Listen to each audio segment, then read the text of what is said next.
when he make man and let him say rest on the 6th day because he see that everything that he make was good. And then in Genesis 2, he gonna show you a different creation story now. That there was no man to till the soil on earth, and God fashioned a man out of mud. Not out of his own image now, out of mud. He create this man. And at a second thought, he realized that the man was lonely. If God don't know, say a man lonely. I don't know what kind of God that, but then no, how can a man be lonely for something that he don't know about? Over to the time when you don't know. Greetings, my viewers and subscribers. I hope you all are doing good. Hope you all are doing great. So your boy here come across this one wherein the main headline is Mutabaruka speaking with Bishop Spong. So guys, this one is gonna be really a warm and interesting one. So you wanna stay tuned, and don't forget I'm here on the Black Unity program.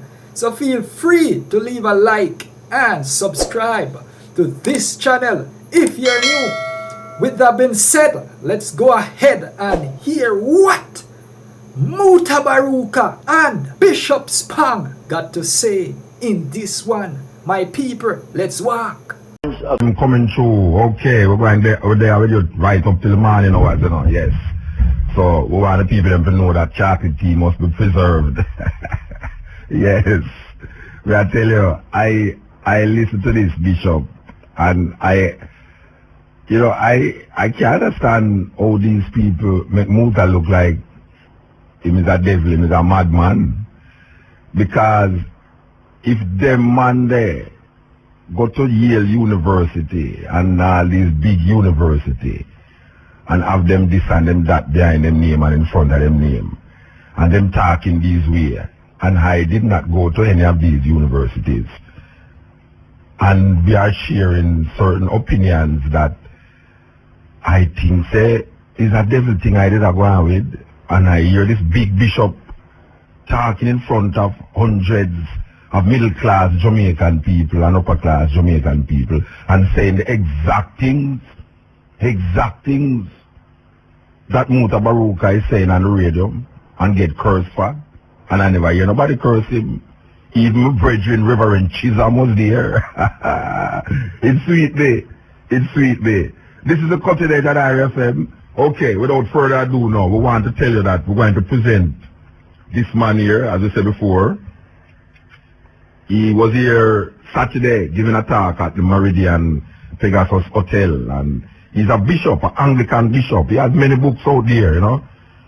Many books out there, and we are there the pleasure of listening to him. So we're going to make you hear what we hear when we was there. Cutting edge style. Thank you. Yes. Good morning, everybody. I must say to you that the one who is introducing him is Beverly Manley. Now, I would rather die in a confrontation than die running away from it. When I become convinced of something, I have to hit it head on. I cannot be diplomatic. The words of Bishop John Spong. A scholar par excellence, Bishop Spong is someone who does not know any other way to live than to challenge everything, and I mean everything, in his quest for truth. Standing in a place of authenticity, Bishop Spong proceeds on what I call a Socratic type inquiry and goes wherever the logic of his research, which is usually original research, takes him. Prior to undertaking research, Bishop Spong subjected himself to the most rigorous study at some of the most prestigious universities in the world. Just to mention a few: Yale University in the United States, Oxford and Cambridge universities in the UK.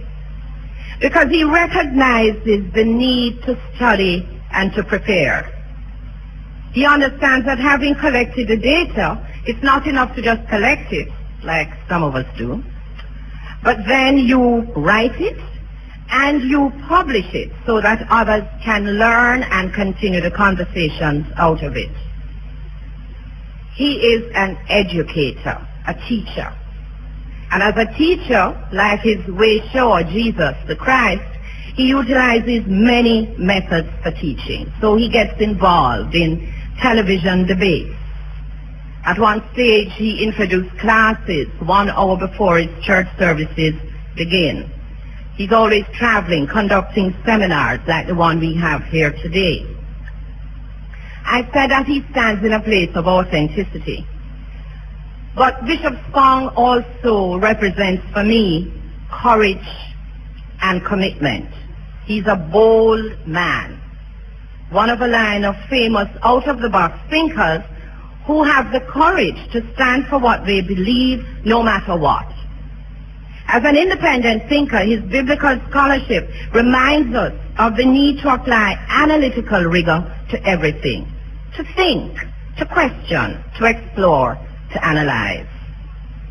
In taking on such issues as gender, race, and sexuality, he lives a life that is as controversial as it is informative and thought-provoking.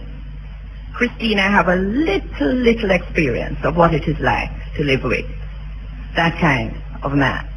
And so at this stage, I would like to specially just thank you for being here and for the critical role we know you play in the life of this man.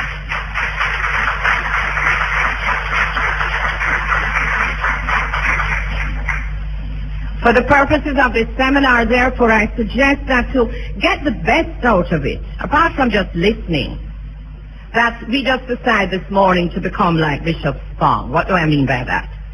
Be prepared for any eventuality. Be open and receptive. Engage in the inquiry, either by listening or talking, as he moves us from myth to reality. Let us receive this information, experience this information, know this information, become this information, so that when we leave this place, we too can spread the gospel, the good news. We ask you to stand and give a real, warm Jamaican welcome to John and Christine Spong. Thank you very much. I just told Beverly I'd love to take her with me so she could introduce me everywhere I go. I'm delighted to be here, and Christine is delighted to be here. We have been in Jamaica now for 5 days, and we've seen a lot of the beauty and wonder of this place. And I've sort of paid off a debt to a priest who served in my diocese named Gervais Clark, who is kind of a walking Chamber of Commerce advertisement for Jamaica every time I saw him. And I promised him that someday I would come and see this land that he loves so much and talks about so frequently. And it's been a privilege and a pleasure to see it. We've seen alligators and waterfalls and places where you catch your lunch and they cook it for you if you're lucky. And we've toured with some wonderful people, and we've had an opportunity to have dinner with a number of folks, and it's just been a real privilege and a real pleasure. So thank you for giving me that opportunity. The format for today is going to be divided into 2 parts. Each part will have a presentation and a question and answer period, and there are microphones in the audience so that people can go to the microphones when the question period comes and raise questions so that everybody can hear them. And then we'll have a coffee break in the middle, and then we will repeat the process for the second presentation and question period. And what I've decided to do is to talk about the Bible. Now that may be carrying coals to Newcastle, but I don't think so. Because I think people have some sense about what the Bible is, but very little knowledge of the Bible, particularly in its content, in its formation. The Bible has 66 books in it. 79 if you count the Apocrypha. And obviously in one morning I'm not going to be able to cover all of the material in 66 or 79 books. And for that reason, I've placed a whole bunch of things over on the wall that you can just look at whenever you have time during the breaks, and perhaps let that filter in. The Bible is not an easy thing to talk about, because the Bible is used by a lot of people in strange ways, sometimes to diminish and to hurt other people. The Bible is not an unmixed blessing. Religion is not an unmixed blessing. Please recognize that on September the 11th, it was very religious people who commandeered airplanes and drove them into the World Trade Center and the Pentagon for the sole purpose of killing people in the name of their God. And people say, oh, that's terrible. Maybe that's the way Muslims act. Certainly Christians wouldn't act like that. Well, look at our history. Religion is sometimes a very dark force in life. I grew up in an evangelical Anglican church. In that evangelical Anglican church, I learned to love the Bible. My mother gave me a copy of the King James Version of the Bible for my Christmas present when I was 12 years old. It was one of those big, fat books with floppy leather covers and a gold cross on the front and gold gilded pages and red letters wherever Jesus spoke. The kind of old-fashioned Bible. And I placed that Bible beside my bedstand. And I have read that Bible almost every day of my life since I was 12 years old. It is a book I treasure. It is a book I know inside and out. I suspect I've read it through more than 25 times. I know its history. I know its content. I know what it means to be used as a book of life, and I know what it means to be used as a book of death. It is a great book, and I stand before you as one who treasures it. Please do not hear what I say today as coming from an external critic of the Christian faith. I am one on the inside of this Christian faith. I am one who treasures the Bible, who reads the Bible with great integrity every day of my life, and I want to share some of that insight with you. But even though I love the Scriptures, I also was raised in an evangelical Anglican church that taught me some strange things. My church taught me, for example, that segregation was the will of God. And when I ever doubted that teaching, the Bible was quoted to prove to me that God intended for the races to be segregated. I was raised in North Carolina in a very segregated society. And the process of moving into a different understanding of what human life is all about was made difficult for me by my church. It was a segregated church. My mother and father were good church-going people. My mother and father taught me good manners.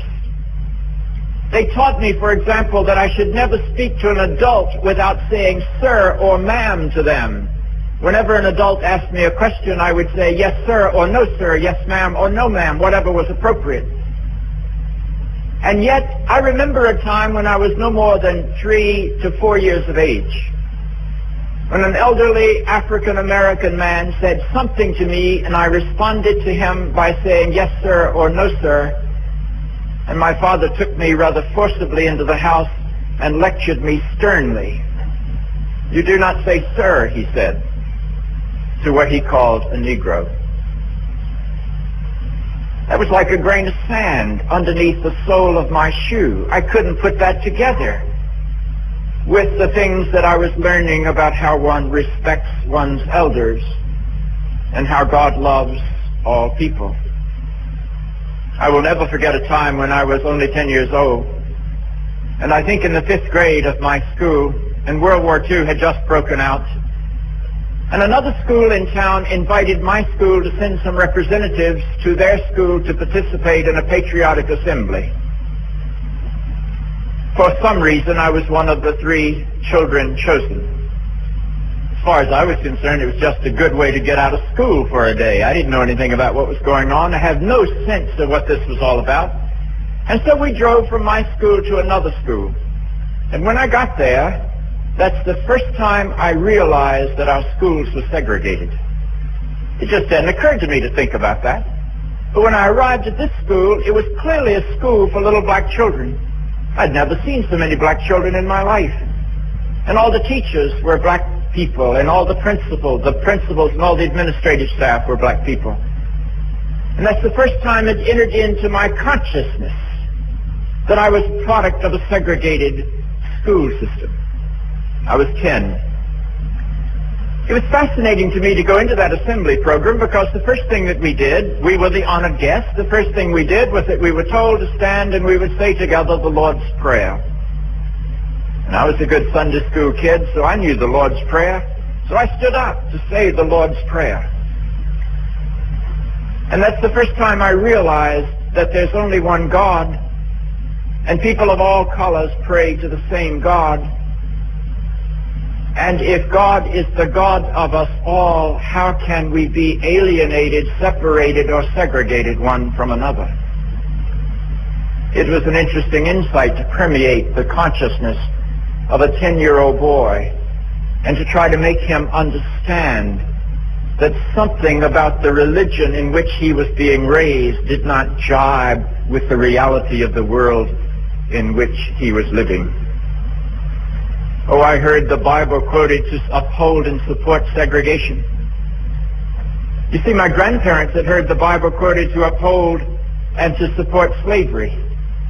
We need to recognize that the man who wrote what is the United States' favorite hymn, and perhaps the favorite hymn in Jamaica, Amazing Grace, that man was a slave trader early in his life. We need to recognize that the Pope has had slaves. We need to recognize that the church is not innocent in treating people as less than human, and we need to remember that the church quoted the Bible as it walked through its history justifying this kind of treatment of other human beings. So the Bible is not an unmixed blessing. I also learned in my church as I was growing up that women were not equal to men, that women were inferior. Women were not allowed to vote in my country until 1920. Women weren't allowed to have a university education in my country until the 20th century. Women could not hold property in their own names in my country until around 1875. Women could not practice law or medicine. Those were considered inappropriate professions. They certainly couldn't be commentators or hosts on a television program. Those were things that were by definition. And whenever people were pressed to say why this is so, they would quote the Bible. And some of the things they would quote would be rather fascinating. They would quote the second creation story. It happens to be the oldest creation story. The first creation story is the 7-day creation story, but it's one of the last things to be written in the Bible, probably not written before the 6th century, before the birth of Jesus. But the second creation story, the one of Adam and Eve, that's the creation story that kept being quoted, and that's the oldest one. That's written somewhere around 950 before the birth of Jesus. Now, what does that second creation story say? Well, it's rather fascinating. It says that in the beginning, God created the man in God's image and placed the man in the Garden of Eden. And the man had everything he wanted in the Garden of Eden. He had all the food and all the water, everything he could possibly want, but he was alone. He didn't have anybody there to be with him. And so the man said to God, God, it's very lonely down here in the garden. And God says, okay, Adam, I'll make you a friend. And God gets busy, and he makes a polar bear. Brings a polar bear up to Adam. And Adam looks at that polar bear and says, that's a very nice polar bear, Lord, but that's not just the kind of friend I had in mind. So God says, okay, I'll try again. And God makes the giraffe and the baboon and the monkey and the chimpanzee and the dog and the cat and the horse and the camel and all the animals of the world. That story says that the animals all came into the world in all of their variety of species because Adam wanted a friend, and God couldn't please Adam. No matter what God made, Adam said, it's a very nice horse, a very nice dog, a very nice cat, but Lord, that's not what I have in mind. And God said, Adam, you are very hard to please. And Adam said, well, Lord, how can I describe what I've never seen? And so this biblical story says that God said, okay, Adam, I'm going to try one more time.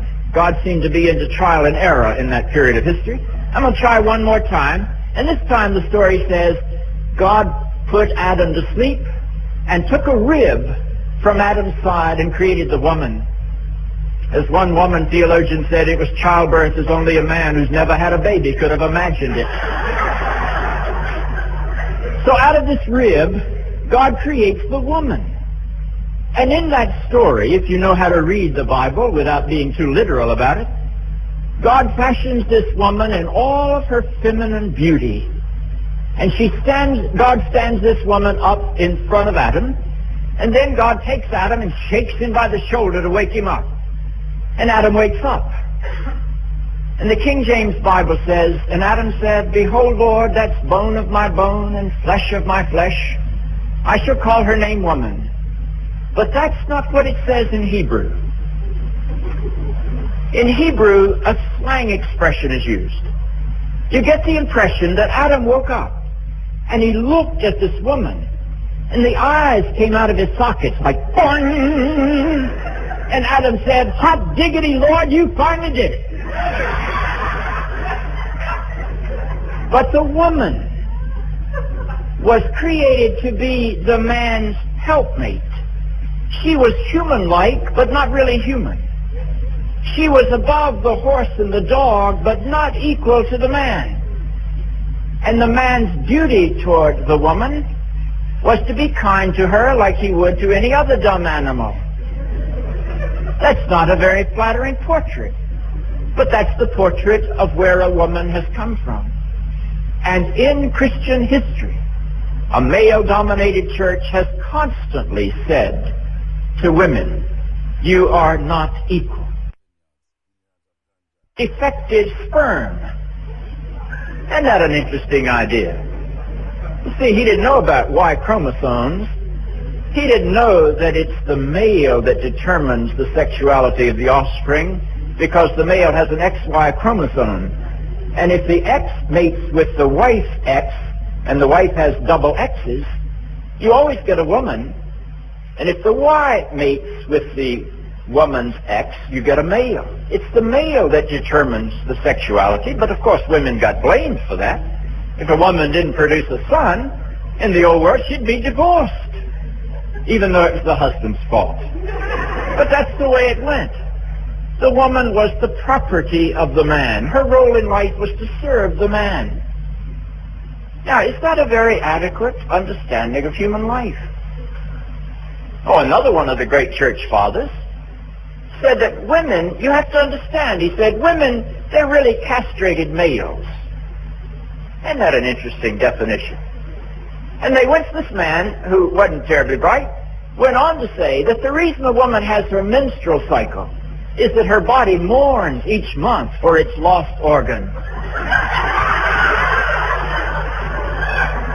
Now, it's with mythology like that we built oppression of women into the life of the church and into the life of the society.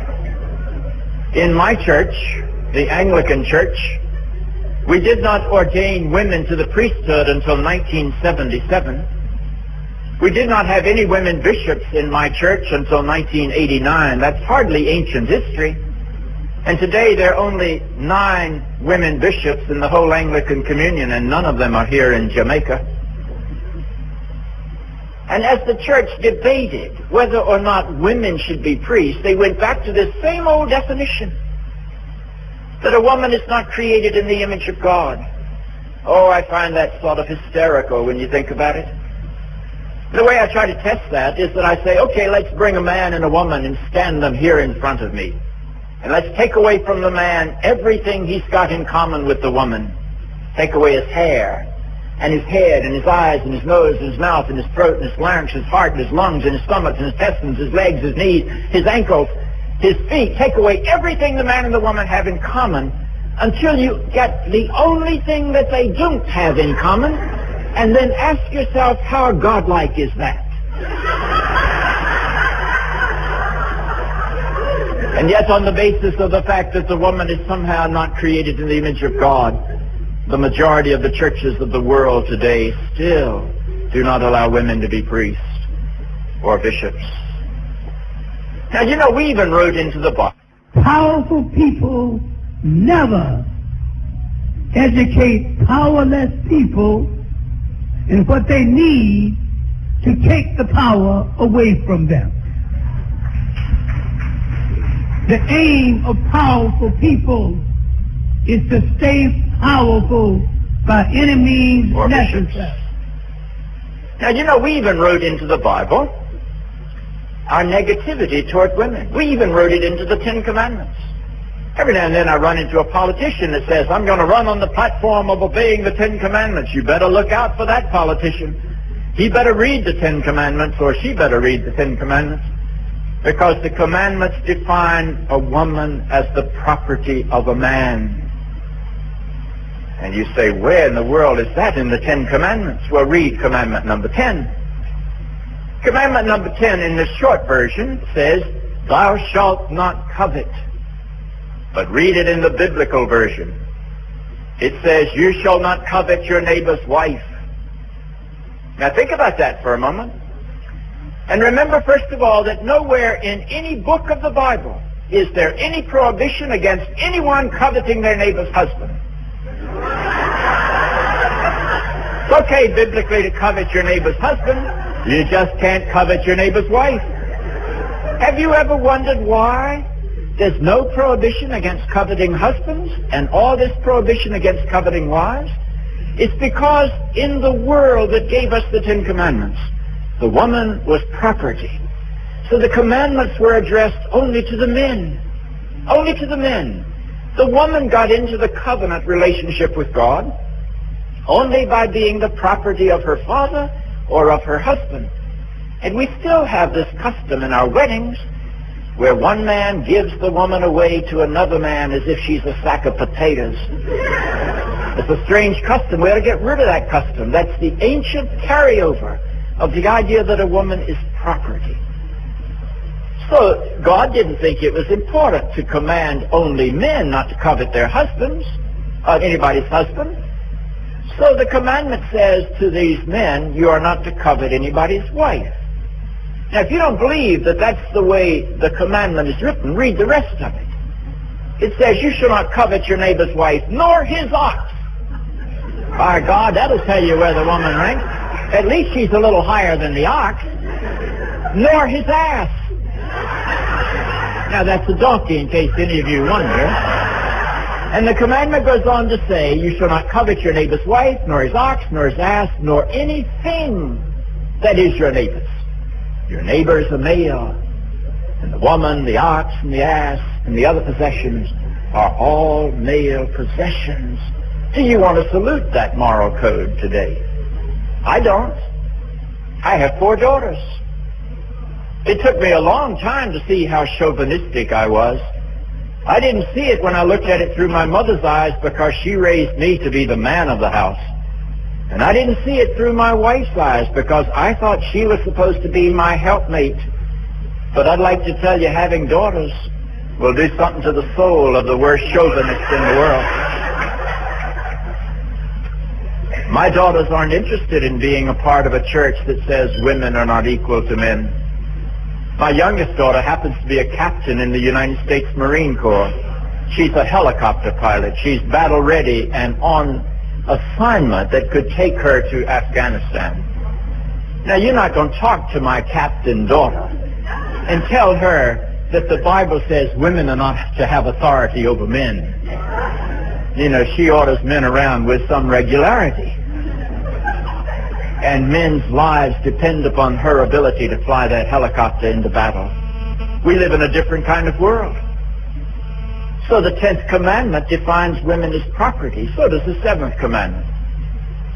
Oh, people say, where does it say that in the 7th commandment? Because everybody knows at least 2 of the commandments. You know, when I ask people if they all think the Ten Commandments are important, they all raise their hands, and I say, okay, if they're so important, how many of you can name them? You'd be surprised how many of those hands go down. But then they can always get two. They can always get murder and adultery. They always know those. Sometimes then they put some other commandments that have never seen the 10. But anyway, commandment number 7 says, you shall not commit adultery. That sounds pretty clear. That sounds pretty straightforward. There's not a whole lot of deviation in that. It seems not much room for maneuver. Until you recognize one thing. When that commandment was given, you shall not commit adultery, the style of marriage was polygamy. A man could have as many wives as he could afford because women were property. And so the commandment comes into a world where a man can have as many wives as he can afford. And 300 years after the 10 Commandments were supposed to have been given to Moses at Mount Sinai, King Solomon had 1,000 wives. Well, you got to help me understand what adultery means when one man owns 1,000 women. If you have 1,000 wives and still have some need to commit adultery, you got a problem. And may I suggest that's not even a moral problem. You got a bigger problem than that. You see, what that commandment really means in the world that produced it was that one man cannot violate the woman who is the property of another man. That's what that commandment means. So I grew up in a church that taught me that women were born to serve men, and that the woman's role was to be the helpmate. And the Bible was quoted. Ephesians was quoted, wives, obey your husbands. 2 Corinthians was quoted, I forbid a woman to have authority over a man. I forbid a woman to speak in church. They all have been quoted to keep women in second-class status. Fiery of aim, thought-provoking, always smoking, lyrics like a bazooka. You are listening to Mutabaruka. Well, my church taught me some other things. My church taught me that I had the only true religion. That anybody that didn't agree with me was going to hell. And that's a very popular one. And it's really fascinating to watch the variations of that go on in the Christian world. Almost every church I know believes that they are the true church, that they have the truth, that there's no salvation outside their understanding of the gospel. And that gets really pretty silly sometimes. What do you think it does to the world to look at Ireland and to see Protestant Christians and Catholic Christians killing each other every day in the name of the God that we meet in Jesus Christ? What kind of witness is that? Recently there was a picture that showed Protestant parents spitting on Catholic children. What kind of followers of Christ is this? And it's not just Christians, though we have had plenty of it. You go to the West Bank, and you see people who worship the God of the Jews deciding to kill people who worship the God of the Muslims. Are there two gods in this world? Or are those just two versions of the same God? What makes us think that my understanding of God is perfect? And that anybody that disagrees with my understanding of God is somehow worthy of my hostility and even my wrath and even my punitive power that are issues in death. And it's not just there. Go over to India. Go to the boundary between India and Pakistan. Go to the province of Bangladesh. And there you will find Hindus who say, my God requires me to kill you who are Muslims. And Muslims say, my God requires you to kill you who are Hindus. What kind of God is that? Well, sometimes when you look at the biblical story, you get the image that that's the God the Bible's talking about. Go back and look at the story of the plagues in Egypt. Moses goes down at God's command, says that story, to negotiate with the Pharaoh to get the slave people free. And God gives Moses some negotiating power that many a labor negotiator wishes they had. You know, Moses has the ability to turn the Nile River into blood. And all the life of the Nile River dies. And Egypt depended upon the life of the Nile River. So the frogs began to come out of the river, and then the frogs died, and then the flies came in, and then the people got boils, and the animals got murine. That was the first instance of mad cow disease in the ancient world. And then there were sandstorms, and then the sun seemed to go out. God just beat up on the Egyptians, one plague after another.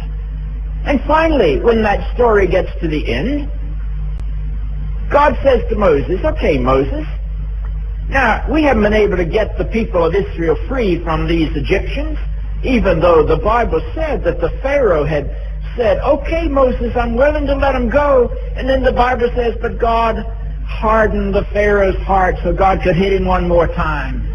What kind of strange God is that?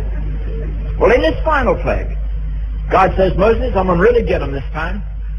You really don't understand why God needs 10 plagues. If God is all-powerful, one plague should have been enough. God's got to do over and over and over and over. But this final one is going to be the clincher. And Moses says, what in the world are you going to do, God? And God says, tonight I'm going to send my angel of death throughout the land of Egypt. And we're going to kill the firstborn male in every household. Now raise your hands, those of you who are firstborn males. I want you to hear this story from a personal perspective. And God says to Moses, okay, Moses, you got a problem. I mean, Moses says to God, you got a problem. Some of those houses had Jews in them. How are you going to tell the difference between a Jewish house and an Egyptian house? And God says, well, I thought about that, Moses, and I'll tell you what I want you to do.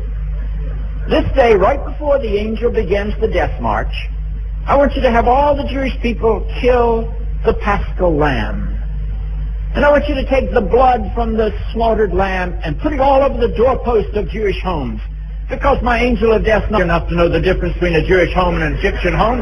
He's got to have a bloody doorpost to tell him. And when my angel of death sees that bloody doorpost, my angel will pass over that Jewish home and only kill Egyptians.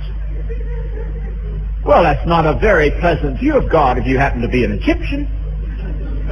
But see, that story is written from an Egyptian's point of view. What kind of God is it that chooses one people and hates everybody else? What kind of God is that? That's a tribal God. That's a God who says, only those who look like me and act like me and talk like me and worship like me are God's people. And anybody that doesn't look like me and talk like me and worship like me, then they are not God's people. And if God has rejected them, then it's okay for you and me to reject them, and that's where the bitterness and the hostility and the warfare and the pain and the slavery and the other things that we do to one another in this world comes from. You see, what we've done is to take an ancient tribal history, and we've acted as if every word of that tribal history is the word of God. And therefore we quote it to justify our own hatreds and our own prejudices. There's only one God, brothers and sisters, only one God, and nobody possesses him or her, whatever God is. Nobody possesses God. And anytime you or I begin to believe that we possess God, then we are terrible in hostility toward other people. That's just the nature. Religion is not an unmixed blessing. We have killed people in the name of our God. We have fought religious wars. We have burned people at the stake. But let me tell you, God is not a Christian. God's not a Muslim either. God's not a Jew, though they probably have a better case than we have. God is not a Buddhist. God is not a Hindu. All of those are pathways that various people in the world have tried to walk through to find that which is holy. And I'd like to tell you there are some holy Jews and holy Muslims and holy Buddhists and holy Hindus, and there are some terrible Christians and some terrible Hindus and some terrible Muslims. But it's not because the religious system is evil. It's because none of us has walked deeply enough through our religious system into the holiness of God. So my Bible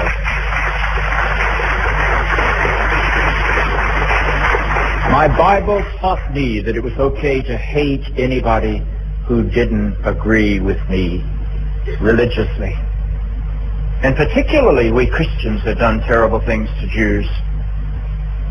Back in the 14th century, Western Europe experienced something called the bubonic plague. It was a devastating sickness. It made the AIDS epidemic look like a Sunday school tea party by comparison. 1 out of every 4 adults in Europe died of the plague. Now, those people had no idea what a germ was or a virus. They hadn't discovered that yet. The only thing they knew about sickness was that it was God's punishment. They were sure that if you got sick, you had done something evil and God was punishing you. And so when people began to die, when 1 out of every 4 persons began to die, the great question is, what have we done? What is our sin? How can we undo it so that God will take this terrible plague away from us? And do you know what the Christians decided? They decided that their sin was that they had tolerated infidels. And the only infidels were the Jews. Putting things into perspective. Continue, RFM. Yeah, well, carry forward Hitler to the came reason. along in the 20th century, the enlightened 20th century, and murdered 6 million Jews. Try to understand how that would feel. On September the 11th, the United States probably lost 5,000 citizens. The number keeps getting scaled down. We are a nation of almost 300 million people, and we lost about 5,000 citizens. Now, do not minimize. The loss of any citizen is terrifying, particularly to those who love that person. It's life-rending, and I don't mean to minimize it. But try to imagine losing 5,000 people out of a nation of 300 million, and try to imagine what it's like to be a Jew, for whom there were 12 million people in the world in 1940, and 6 million of them died in Hitler's crematoriums. And the Christian leaders of Germany, with very few exceptions, never raised their voice to protest that terrible tragedy in Christian history, because there'd been a long, long line of statements coming out of Christians about how evil the Jews were.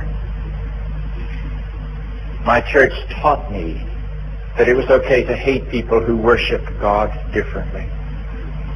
The Bible is not an unmixed blessing.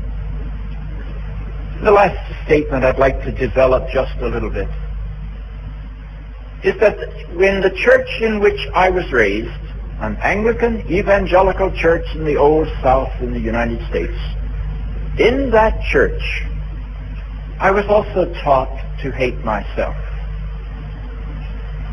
And I would suggest to you that that's the primary message that every Christian has gotten for most of the past 2,000 years. And you say, well, how did the church teach me to hate myself? Well, the church spends most of its time telling you what a lousy, miserable sinner you are. You can't come to church in an Anglican tradition, and I love Anglican liturgy, but you can't come without having your humanity insulted. We say, there is no health in us.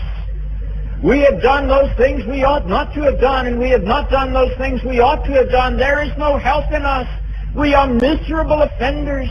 We aren't worthy even to gather up the crumbs underneath the divine table.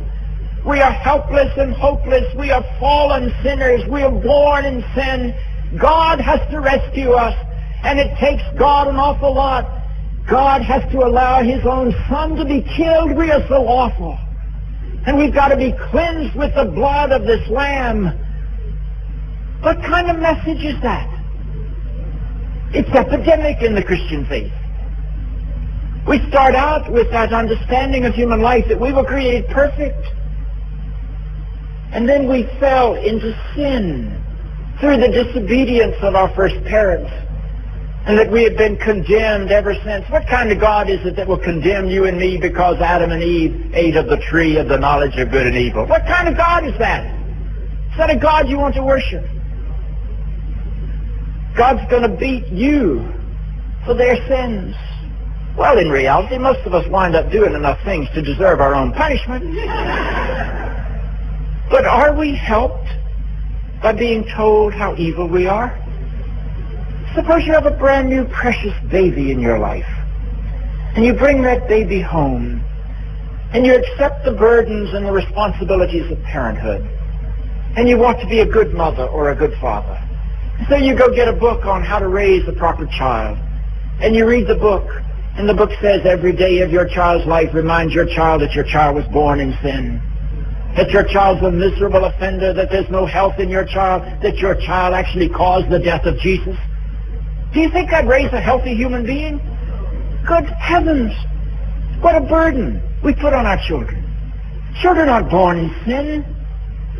They're born with loudspeakers on one end and no sense of responsibility on the other. But they are not born in sin. We can twist them and warp them and break them. But those little precious lives, they don't need to be told how evil they are. They need to be loved into their full humanity. And we've got the emphasis all wrong.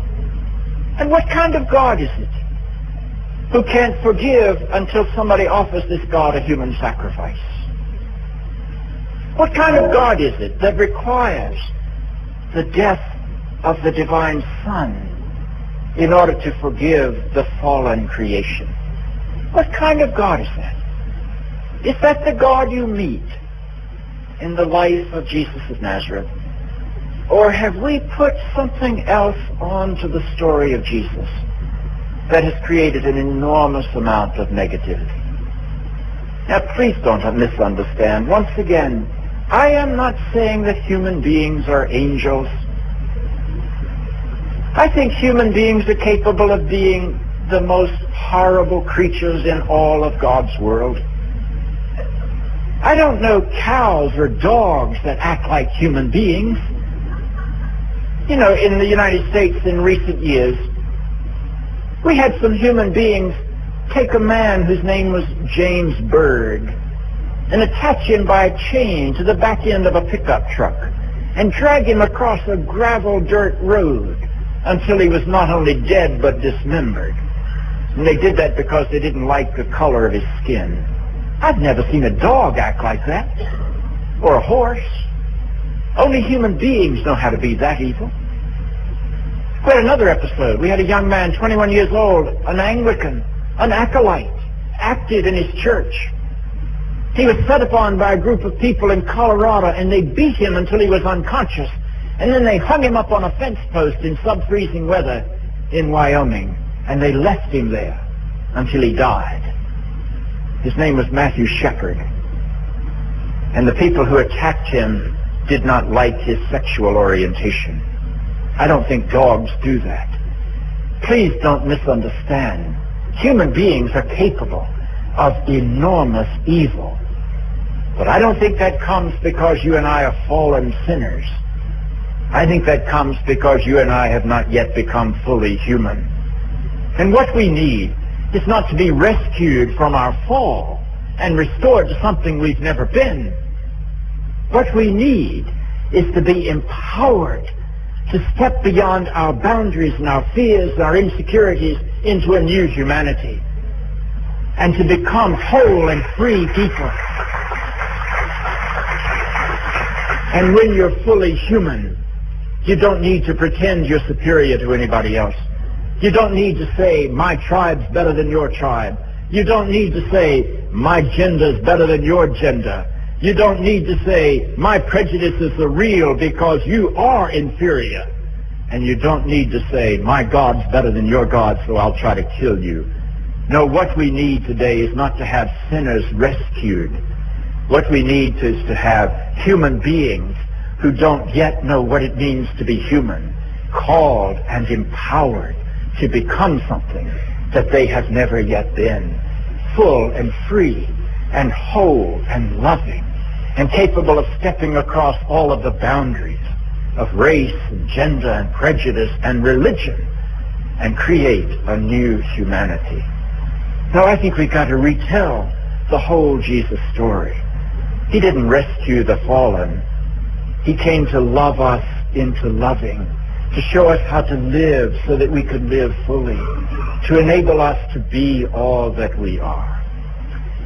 Now, that's an interesting way to introduce the Bible. That sounds pretty negative. Let me just repeat, the Bible is not an unmixed blessing. It's been used as a weapon of terror. It's also been used as a book of life. So let me conclude this first presentation by saying, what are the three basic truths that I think you've got to find in Scripture? And you don't find them by reading the literal words. You find them by going into the text and touching the very depth of the experience that the Bible is written to communicate. What does the Bible communicate to us? What are the three basic biblical lessons that we need to learn? Well, the first one is the gift of the Hebrew people to us. And that lesson says that every life is holy. Every life. That every life bears the divine image. That we are all made in God's image. No matter what our external differences, we are all holy people. And part of what we've got to do as worshipers of God is to see God present in every other human life. And if you cannot see God present in every other human life, you've missed the first and primary lesson of the Bible. We were made in God's image. We must relate to each other as if every person is holy. I loved being in India some years ago because the Indian people don't shake hands vigorously like Western people do. You know where the handshake comes from? When you stick out your hand like this, that shows that you aren't drawing your sword over here to hit them. That's where the handshake comes from. So you stick it out as if you're friendly so you don't cut their gizzards out. It's a very hostile sort of gesture. But in the East, in India, when two human beings meet, they fold their hands in the posture of prayer and they bow to each other. What does that mean? That's their way of saying, the Holy God dwells in you. The Holy God dwells in you. What a powerful symbol. What a great way to practice the first lesson out of Holy Scripture, that every life is holy, every life bears the divine image. So you cannot enslave or segregate or oppress or repress or hurt or kill that which bears the divine image. So the first lesson of Scripture is that all life bears God's image. The second and the primary gift of the Gospels to me is that what Jesus really means is you are loved. That's what Jesus means. Outside the boundaries of the love of God. That's the Jesus message. And he lives it out. People forsake him and he loves them. They deny him and he loves them. They betray him and he loves them.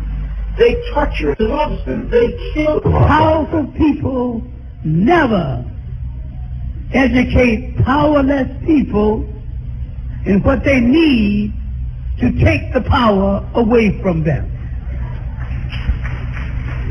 The aim of powerful people is to stay powerful by any means. I recognize our first question. Yes, you mentioned about the Adam and Eve story and how it has oppressed the concept of the feminine. Wouldn't you say that in the need to revive that feminine quality, the Christians have also made a blunder in recognizing a virgin birth? I am seeing that the virgin birth is a next aspect of the degrading of the woman and the feminine quality. I think you're right. But I'd like not to address that question until the second session, because that's exactly what I'm going to talk about in the second session.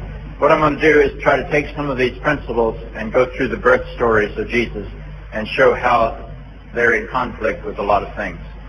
But yes, I'd say the virgin birth story is a sexist story. At its heart, it's a sexist story, and it's been used throughout history to denigrate women. Let me build on that just a little bit, because I won't be able to do it this afternoon. And then I'll come to the next question. This will just be brief. When the church decided that there was only one ideal woman, and she was a virgin mother, it sort of meant every other woman was reduced to being less than ideal. It's very hard to be a virgin mother. You know, most people just can't put that together. So if only one woman is ideal and she is a virgin mother, every other woman is reduced to being something insignificant or evil or deformed or not quite whole. That's the first bad lesson of that. And then the second bad lesson of that is that what the church did to the virgin over history was to say she was a virgin mother, and then we said she was a postpartum virgin, and then we said she was a perpetual virgin, and then we said she was immaculately conceived. We didn't do that until the 19th century. And then in the 20th century we said she was bodily assumed into heaven. Only then did she become fully an object of worship.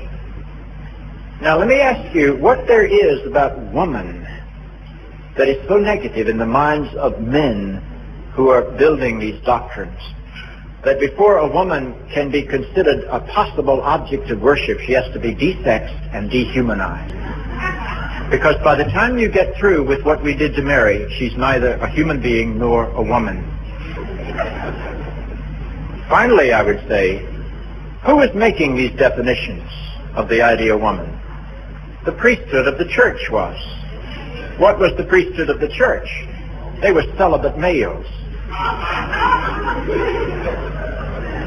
I submit to you that a permanent virgin is an ideal woman only to a celibate male. Yes, sir.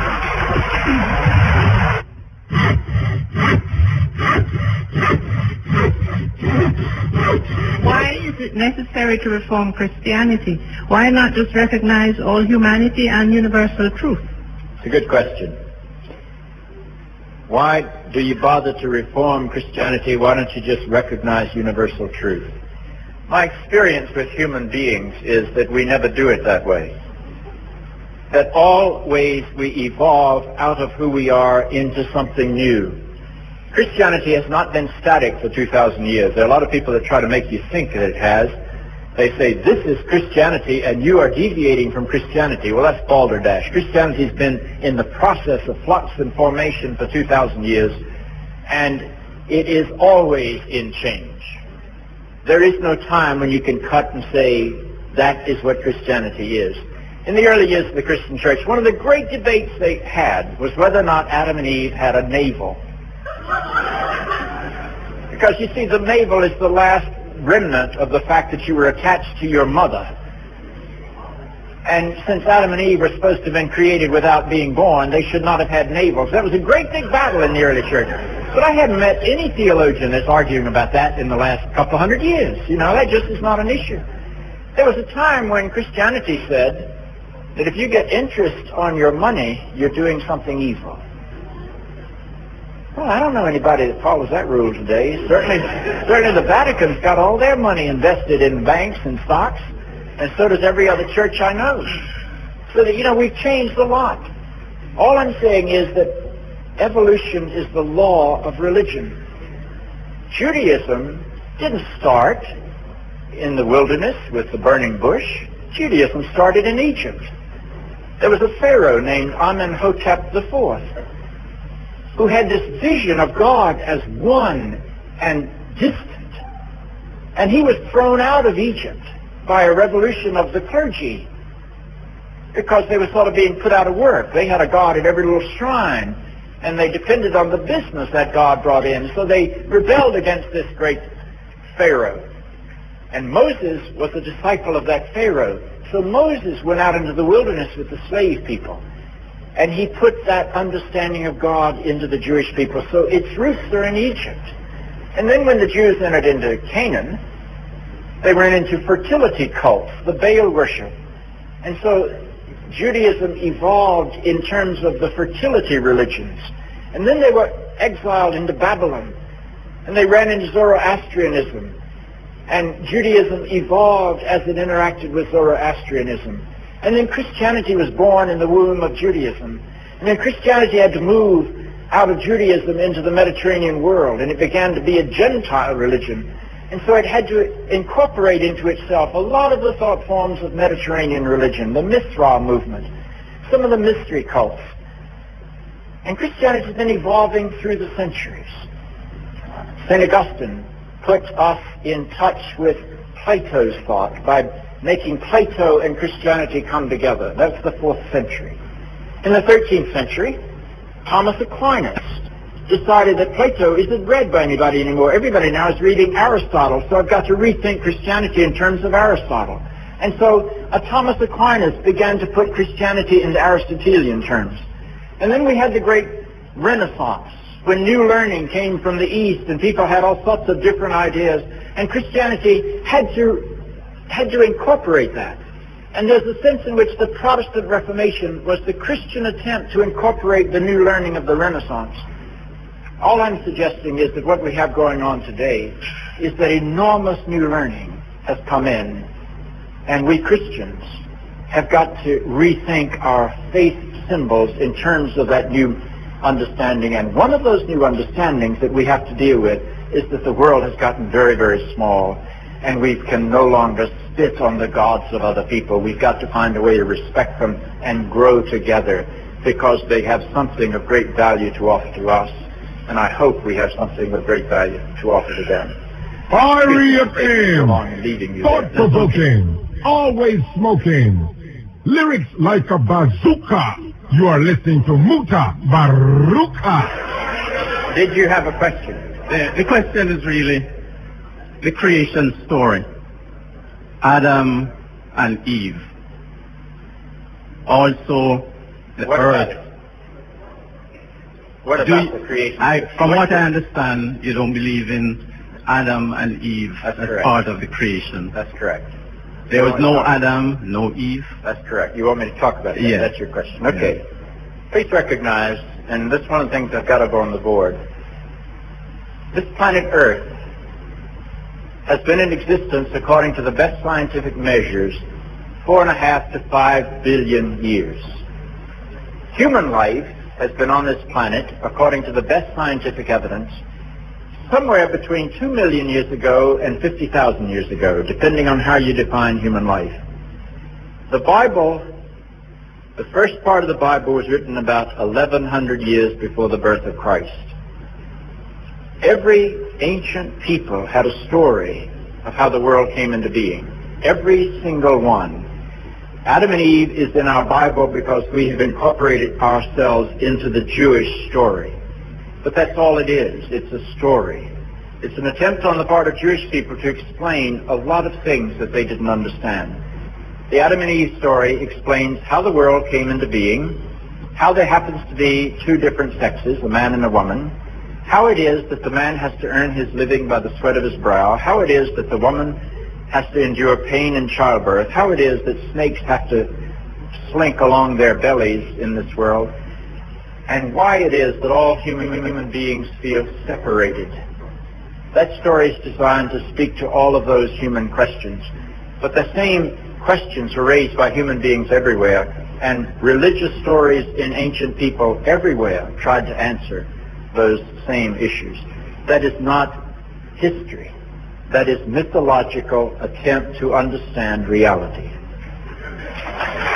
Thank you. Yes, ma'am.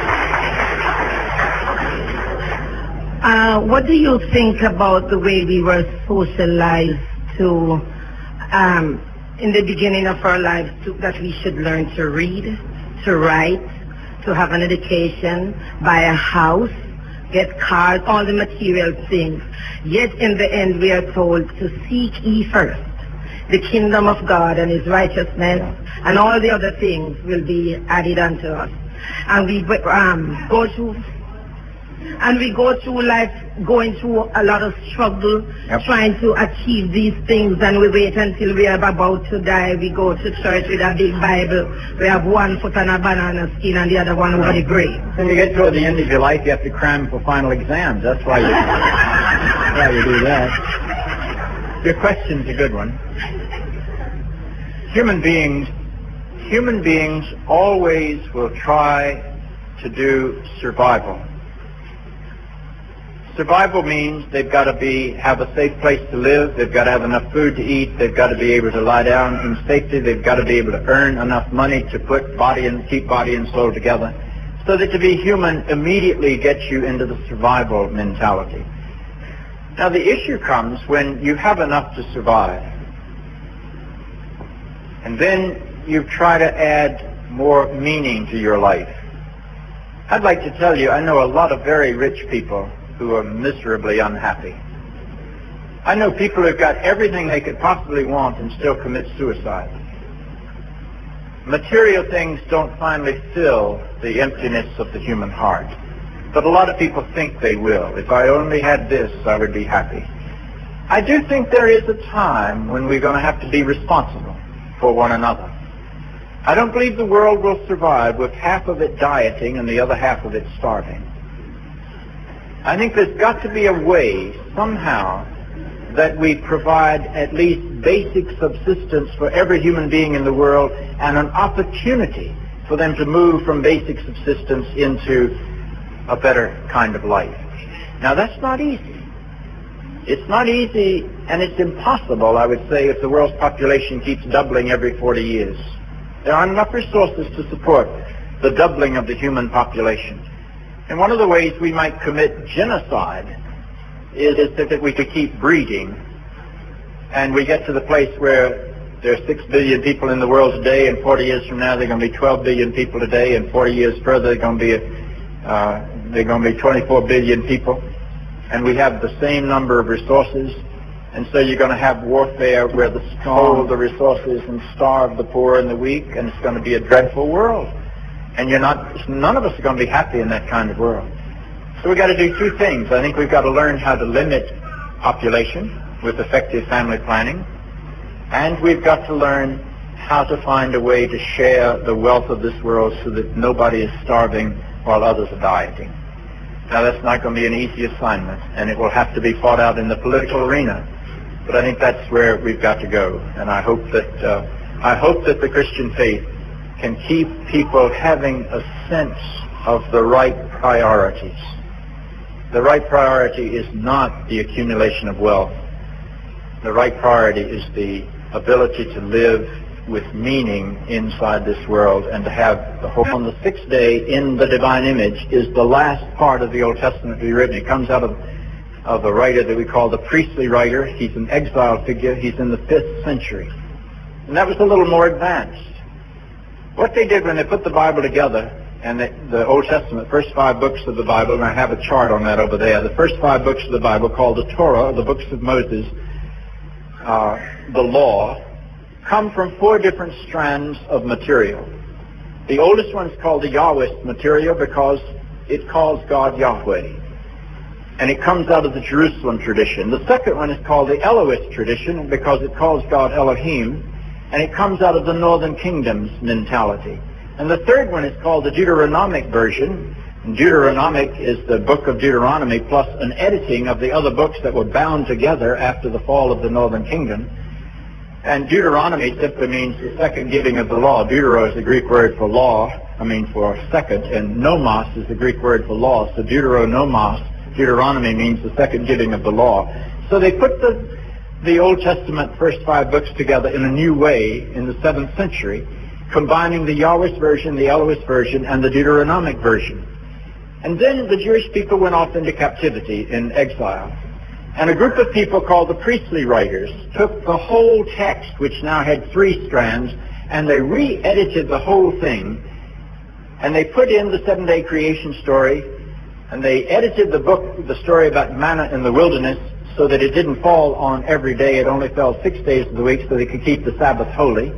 And they edited the story of Noah and the ark so that Noah didn't just take 2 of every kind of animal, because Noah had to do the sacrifices while he was on the ark. He was there for 150 days. So they put 7 pairs of the animals that were going to be used for sacrifice so that the species wouldn't get extinct. They put the story together. And it was that priestly writer who wrote the Genesis 1 account. Now, they stand there in tension. But unfortunately, when Paul quoted the origin of woman, he always quoted from this ancient one that saw women only as the second-class citizen, the put down. And so that's how That's how we are able, you see, also to raise from within the Christian faith people who have countered our prejudices. Please remember that all of the civil rights leaders in the United States were the Reverend Martin Luther King Jr., the Reverend Ralph Abernathy, the Reverend Jesse Jackson, and they were quoting the Bible against the way the Bible had been interpreted to support segregation. And when the women's movement arose, they also went back into the Bible and they began to find what I call the minority voices of Scripture. And they raised these up to overcome the hostility toward women that had become dominant in the Christian church. In the gay and lesbian movement today, they go back into the Bible and they find minority chapters. They even find places where they think there are gay or lesbian relationships being talked about. And they use the Bible to strike against the oppression that gay and lesbian people have experienced by the Christian church. And what I am doing when I begin to talk about how we are not born in sin is to find another way to open the Bible to a different possibility and let minority voices challenge the majority interpretation. And that happens over and over again, and I think that's the way the church grows. What we do is to have these minority voices of the past come out in the present in a new set of circumstances, and they become the majority voice of the future. But they're always there in the seeds. Thank you for your question. It was a good one. Sorry, Bishop, with respect, the second part. Genesis 1, you say, is one tradition. Yeah. Genesis 2 is a separate tradition, according to you. I don't accept that, but according to you. Yeah. You say both sense of equality can be found in the document 1, according to you, and in the document 2, according to you. How do you deal with the Hebrew term for help and spiritual? Equal on even term. How do you deal with that? Well, you see, you're asking me a question that I wrote a whole book to try to answer. It was called Rescuing the Bible from Fundamentalism. Yeah. But, I can't in the question period go into the total argument of that book. I simply don't invest Scripture with the authoritative Word of God concept. I think Scripture comes out of the people, and they don't always understand what they're writing. So that's the way I would deal with that. Yes, ma'am. Greetings, everyone. I would like to know, with God of the universe and all the universal God, how do you analyze love, hate, and Jesus? Love, hate, and what? And Jesus. Thank you. That's a good question. Take me about 2 hours to answer it. Let me try to be brief about that. The last book that I wrote was called A New Christianity for a New World. Just came out 4 days after the September the 11th attack. And in that book, I try to analyze the sources of evil. I don't think they have anything to do with a prehistoric fall into sin. I think they have to do with the fact that we have not evolved through our history into full humanity yet. And so out of our insecurity and needs, we do dreadful evils to one another. The counterpart of that is, how do you deal with that? If that's the way you understand evil, how do you deal with evil? You don't deal with it by condemning it. You deal with it by empowering people to step beyond the need to hurt one another. And in that book, I try to retell the Jesus story in terms of that. And I'm going to do this in Miami tomorrow in more detail. I'll try not to do it in great detail now because it's time for the coffee break. But what you need to do is to recognize that the Jesus story, when it's told, is told against a particular understanding of human life that was Jewish. And what they did was to tell the Jesus story in terms of the sacrificial act that took place on the Day of the Atonement in the Jews, the day they called Yom Kippur, where they took a perfect lamb and they slaughtered the lamb and they sprinkled the blood of the lamb on the people. And their understanding was that the lamb, because the lamb was physically perfect, and because the lamb cannot choose to do evil, the lamb was therefore a perfect offering. And they could offer this perfect offering to God, and God would accept the perfect offering offered by imperfect people. And then they would take the blood of this perfect lamb and sprinkle it on the people, and they felt that that blood cleansed them from their sins. And what these early Jewish people did in the light of their experience with Jesus was to interpret the death of Jesus in terms of the death of the Lamb of Yom Kippur. And that's why we call Jesus the Lamb of God. That's why we say he bears the sins of the people away. That comes right out of the liturgy of the Jewish synagogue, Yom Kippur. Now, that was done against the background of understanding human life as having been created good and then falling into sin. What I'm suggesting in a post-Darwinian world is that there never was a time when there was a perfect creation from which we fell, that we emerged out of evolution, and we simply haven't emerged far enough. And what we've got to have in Jesus is not the rescuer of the fallen, but what we've got to have is the empowering sense of the life and love of God that will enable us to continue our journey into a full humanity. And I try to tell the story of Jesus in maybe 3 chapters in that book against that sort of background. But that's as far as I can go. This will be our last question. I'll try to be brief. If you be brief, I'll be brief. Yes, hello. During your sermon, you have used the word love 22 times. Good. And you have used the word respect only 3 times. How important is respect to Christianity? Thank you. Well, I'm glad you're sitting back there keeping records of what words I'm using. I don't know that I think those words are different. I don't know how you can love and not respect at the same time. I think they are part and parcel of the same thing. The words that I tend to use to describe God and the Jesus experience, those words are, God is the source of life, so the more fully I live, the more I can reveal God. God is the source of love, so the more wastefully I love, the more I can reveal God. God is the ground of being, so the more I have the courage to be all that I am, I make God visible. And I'm a Christian because when I look at Jesus, I see a life so fully lived that I think the life of God is manifested in him. And I see a love that is so wastefully given. He gives his life away over and over again, not just on the cross, but over and over again. And so I believe I see the very source of love in him. And he seems to have the courage to be who he is under every set of circumstances. You know, they try to make him their king at Palm Sunday with cheers, and most people have their heads turned by what I call the sweet narcotic of human praise.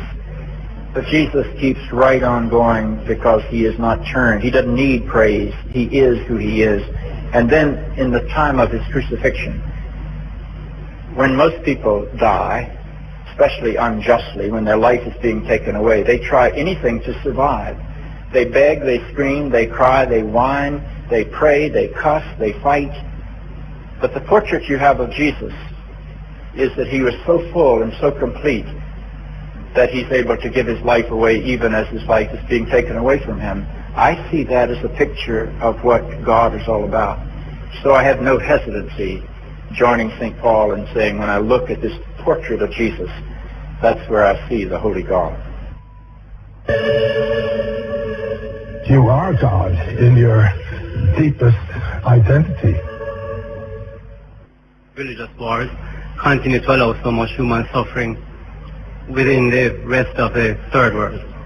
Good question. I don't know how I can explain it. It simply is. It is through a lot of accidents of history, and it is through some interesting conditions over which Europeans had no control whatsoever, in that they had a climate that didn't drain all of their energy, and so they were able to turn some of that energy into power-making enterprises, and they happened to be able to get some gunpowder from China. You know, China had a civilization long before Western Europe. Western Europe was still swinging by their tails in the trees when China had a very big civilization. But the world has turned, and Western civilization, which happened by, again, an accident of history, to be informed by Christianity. REFM, thought-provoking, always smoking. Thank you. Lyrics like a bazooka. You are listening to Mutabaruka. Yes, we're there with you. I hope you're still there with me. I hope you have been listening. That was a talk given Saturday gone at the Meridian Hotel by John Spong. Very interesting, informative. For those of you who just join us, we're sorry, but you miss a sweet talk. Yes, and we're going to play part 2 next week. Yes, I want to bring back a thing to that we did before. Don't know much about the Bible. We want to bring that forward in the December month. But next week, the man going to talk about the virgin birth. Yes, don't give credence to it. As he reacts about the virgin birth and say that is one of the most sexy story he has ever read. And I give credence to that because I have said for a long time, I don't say, oh, a book can show you that his woman brings sin into the world. And then 4,000 years after, according to how them put it, or 3,000 years after, them tell you now, say, a woman going to bring the savior of mankind in the world, but don't have no sex. The woman can let them go even further and say, she was immaculately conceived. That means a fair mother never have sex to bring she neither. So what is that saying about women? Because we know, say, all my mother, she have no sex. You know, see it, to bring me. So we don't know how she will fit into the purity and the divinity of what them talk about in heaven. And we know, say, one have a perfect to be divine. And we know, say, my mother is a divine being. We know that. And I have to ask somebody that. I have to bring a man in the world like me, she must have been divine. You understand? So, we don't get credence to those stories. And it's a long time we are telling people them these things. And we are saying white people have to come to Jamaica to tell them it, to make them believe it. And enough people go away with a different perspective too. You understand? The question here Chisholm asks about the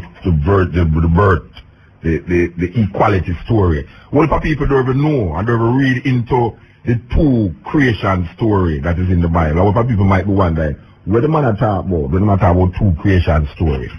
Well, if you're the one who read the Bible, you will see that there is 2 creation stories. And I did grow up believing says Moses write Genesis, but it's lie.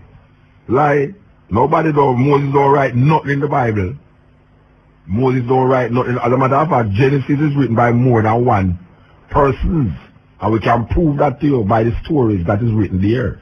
And the man give mention of the 2 creation story, because in one creation story it tell you about let us make man in our own image, male and female created he them. That is in Genesis upon the 6th day, when they make man and let him say rest upon the 6th day, because he see that everything that he make was good. And then in Genesis 2 he going to show you a different creation story now. That there was no man to till the soil in unheard, and God fashioned a man out of mud. Not out of his own image now, out of mud. He create this man. And at a second thought, he realized that the man was lonely. If God don't know say a man lonely, I don't know what kind of God that, but then no, how can a man be lonely for something that he don't know about? You understand? But according to the story, the second story, that the man was lonely. And instead of God create something will look like him, God started create animals until he must name the animal them. What if people don't read into these stories because them really listen to what the preacher say and them don't read it for themselves? Because if you read it for yourself, you'd realize that the animal is before woman. Because the animals was created because of a need for Adam to have companionship. And when God created these animals, the man was still lonely. And then that is when now he put the man to sleep and take out the ribs out of the man and make a woman and call her a woman. You know, see it? And then now the argument go on where this woman go talk to the snake, and the snake make she go eat of the fruit and go get her husband some, and then they realize them naked. It doesn't matter what the Bible go as far as they say they was hiding in the garden, and God was walking in the cool of the garden and asked them, "Oh, told you that you was naked?" And the Adam being the man with him is turn to the woman and say, why you want that? She give me to the Rasta. So I want to just know how these stories go and know say it's mythology, it's folk tales. They have nothing to do with no history. Continue RFM. Mr. Mirage Productions in association with Junior Cat, Marlon. Jungle Fest Promotion presents Drum of the Jungle celebrating Sister Aita's Earth Day. Yes. Why you love Sister Aita? Yes, long time ago see her. I know that strong sister that out there in the west there in Montego Bay, St. James. Yes, she's celebrating her Earth Day. Right over there in the Valley of Decision, Belmont, St. James. This is Friday the 7th of December, starting 12 noon until. Enough excitement, lot of enjoyment, yes. So I want the people them to know that the drums of the jungle celebrating Sister Aita's Earth Day. She will have people like Prince Tiba and the Sons of Thunder coming up from St. Thomas, Rocktop Chanters and Mackay Conscious will be there, Major Live, yes. Sam Stafara, Hem Crew, Lightning Yard, Roots House, and many more. So I want you to know that venue, Valley of Decision, Belmont, St. James, Friday the 7th of December, starting from 12 noon. We want to remind the people them that right down there in Tivoli Garden, Tivoli Playfield comes alive Sunday the 9th December. This is an annual thing that is put on down there, and guess what? It's free. Yes, Bounty Killer, Elephant Man, Beanie Man, Morgan Heritage, Monster Shack, Mr. Vegas, and all those who think that you want to see will be there. This is the cutting edge on RFM coming through. Yes, my brethren. Yeah. What you do?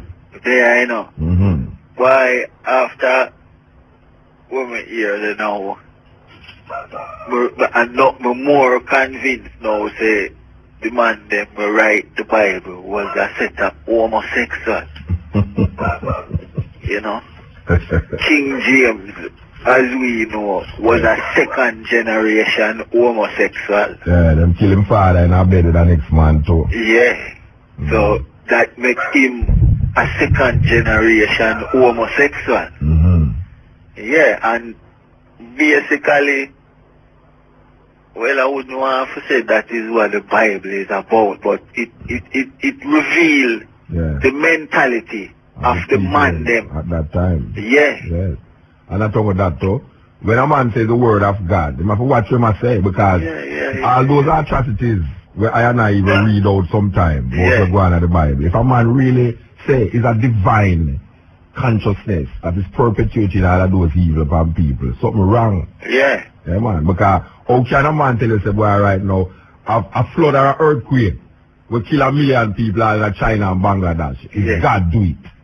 Yeah. Or a flood will come and watch with the Cuba over the so. It's because them now worship God while the flood comes in them. Mislead. Yeah, but yeah. it got it Cuba. Yeah, and here where we are now. We so good and holy, yeah, and we so pray, holy. we are pray. Yeah, that's why it flood no lick we. But Cuba now who now worship God. Never did a pray. Yeah, you know that way there? You know? The irony of the story, you know, the stupidity and the arrogance of these Christian-minded people out here to come and say, no, the reason why the flood, the hurricane passed over Jamaica is because they go to church, go pray. Yeah. You understand? That's when is a scientific thing.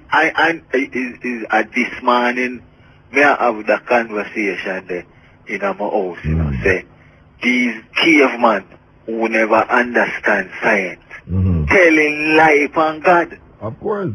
Right? Of course. And people feel that God I have fight against God, I have fight against God. No. Concept that these people perpetuate per way. Yeah. But you know why I just go to say to you a while ago about the same flood thing. I would prefer to live in a country where a flood kills 12 people per year than a next country where 1,000 people dead by gun crime. Precisely. You know see? Because we cannot prevent a hurricane, but we can prevent gun crimes in Jamaica, and none of them politicians is not doing it. Precisely. So we are going pious and pump up like say boy right now. We so holy because we have more church than anywhere in the world. Yeah. And flood no lick we. Yeah. But look on the criminality, the corruption of the governments and the oppositions. Look on all the murder and bad as things be. Yes.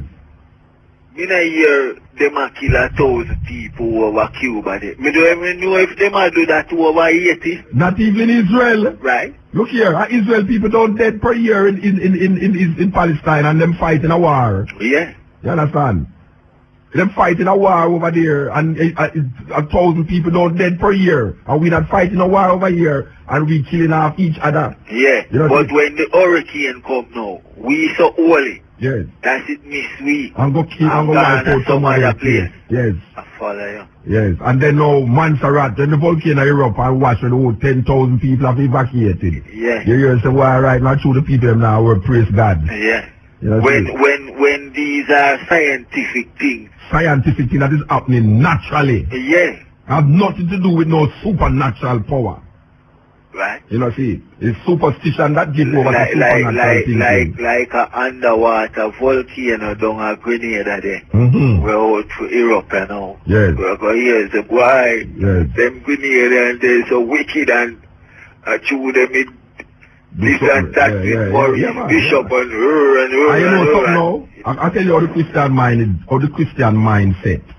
You see, if a hurricane come tomorrow and mash down Jamaica, you know what them say? It's true the people them wicked. Yeah. And so much gun crime are going on in Jamaica, why it happen. Yeah. You know see, but it's when it pass over, they say, boy, I told the other man wicked. You understand? Well, it's a contradiction in right word self, you know what I mean? Well, man, I tell you, you see, when you say something earlier, you know, where God is a white man come and I tell them a thing and now still. Man, I tell you, because if when we assess so, yes. No, man, they say where we smoke and where we not smoke. Man, if you put it in the Taliban government, man, you get burned at stake, and you put it in the Inquisition ages, man. Yeah, because alright, look man, when the part where I tell you about the plague, the man them say, true we are by infidel. Right? Yes. And chase out the Jews, them and everybody. And the Moors, yes. Yes. Because the infidels, them used to call the Moors, them infidels. Now, you know the weirdest thing now the Muslims are called Christians infidels. Yeah. So you say that thing. I want to chase them out of Arabia. Yeah. In olden times, the Romans used to call the Christians pagans. Yeah. You know, see, because them was giving credence to a Christian God. Yeah. And when Constantine come and declare Christianity as a legitimate Roman religion and a state religion, everybody who did not give credence to Christianity under Constantine was seen as pagans. Yeah. So you saw the shift come. Yeah. You know, see? The man, when the Moors go past Spain there, the man them say when them say, the man them are beard. Twice a day. So, devil, witchcraft. Some witchcraft, the man them beard twice a day. Can you hear what them used to do now? Them used to have spies, you know. Yeah. Like you live next door and more now, and you see him beard that the man in anger work, and you see him come home back and then beard again. Yeah. And you look over your way and say, wait, how the man not beard this man? You know, him come in my beard again. I have to tell the authorities. Yeah, and right against the edge of the Mediterranean there, from even in a them time there, was a very hot place. Yes. But the people here, you say these things, he say that joke thing, you know. Because people don't know of these things, you know. People hear me come by the continent and attack these things now. People don't, you hear the man just say a while ago. China did have a civilization when Europeans was swinging from them tail in Europe. Yeah. You see if me ever say that? Oh Lord. You see if me ever say that? Oh, so white people that swing from them tail in Europe when Africa was a civilized country. You don't hear some bloodbath guys that come tell you about barefoot. Yeah. Rasta man the radio attack about white people and swing from them tail. Last thing, you see the map where you say no, them turn the thing upside down. Yes. May I give you a business idea? We want to see some of the map them we print the right way, you know. Well, all you have to do, you know, is turn, it's if you have a map of Africa by you turn it the other way. Yeah, but the thing says somebody should have get into the business of printing it, printing the whole globe thing the right way, make we see it. Well, all you have to do is turn the map round the other way. Well, turn the map round the other way and you will have the river flowing down, and you will have America down, you know, and all these things. Australia up. Yeah, that is where it's supposed to really be. That is how it's supposed to really be, you know. It's not down under, it's up above. Up above. Yeah. I remember about 2 years ago, you know, I'm a fucking, you know, I see that weekend, yeah. I see that daughter that weekend, yeah, and that go university, you know. We are reading in my shop, you know, and she say, heaven is up. So I say, up where? And she point up. So I say, so what do the people them in China? Where is under we? Which part them could have point up? Up is where? Yeah. Because the earth is revolving. Yeah. You know, see, so when you say heaven is up, what you really mean? She say heaven is up in the sky. Well, that song did say which way is up. I tell you. Yeah. You know, north is north only because you think you're down below in south. You know? Yeah. East is west and west is east only because you think you're on the other side of east. Yeah, because if you go right round, you know, come back round. Oh, what goes around, come around. Yeah. You know, see. So it's that thing and Columbus theory never so wrong. Him did a try reach east by going west, but he never knows the big whole America in the way. Yes, he never knows that so much thing was in the way. Yeah. You know, see. Yeah, man, give thanks. Yeah, man, protection. Yes. You know, until we talk these things, man, feel say we just talk out a way and thing, but we're talking out a way and we are talking about all even through questioning authority. Because enough people don't want to use them God-given intelligence based upon how them view this God-given thing. You know, because man, I tell you, say God give him intelligence. I don't know where God see and put it in there, but within the level of consciousness, if a man have him intelligence and a man bring something to him and him see that thing as truth and him don't examine that truth and just gobble it down so. Him going go just be led. And I know black people in Jamaica love to be led. Them don't like to reason out things. And you see that every Sunday you see it. Again, the majority of people in Jamaica right now go to church at least one Sunday in every month, giving credence to a Christian God. And when I look at Jamaica today, and I see the poverty and the death and the destruction, the suicide and the abuse of women and children, I now blame God, because I don't even know who is this God or what is this God that them talk about. But I know, say, these people who worship this God is in a serious problem, because they are the ones that perpetuate these gun crimes, these abuse of women and children, and all these suicide and all these robbery and corruption that is taking place in small Jamaica. I don't know if I should have really look and say, what happened to the African concept and the African original way that them don't teach we? That when you find it now you hear says voodoo and hobby and this and that and all these things. Because anything where African know them say is devil worship.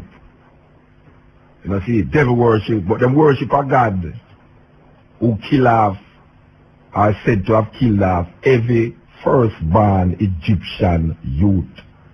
What did those little Egyptian children do? See, God will spend them right against it because what? Because he want to take some children or take for the people them who him say him love out of this country. A compassionate God and an all-powerful God don't need to kill thousands of people to free the people who him love. Because he is all-powerful. What is proof? What him trying to prove? What is this God trying to prove? Who him proving it to? Who improving it too? So I am putting it forward and again and again and again that this concept of God, this anthropomorphic idea of God, was given to us by some insecure men.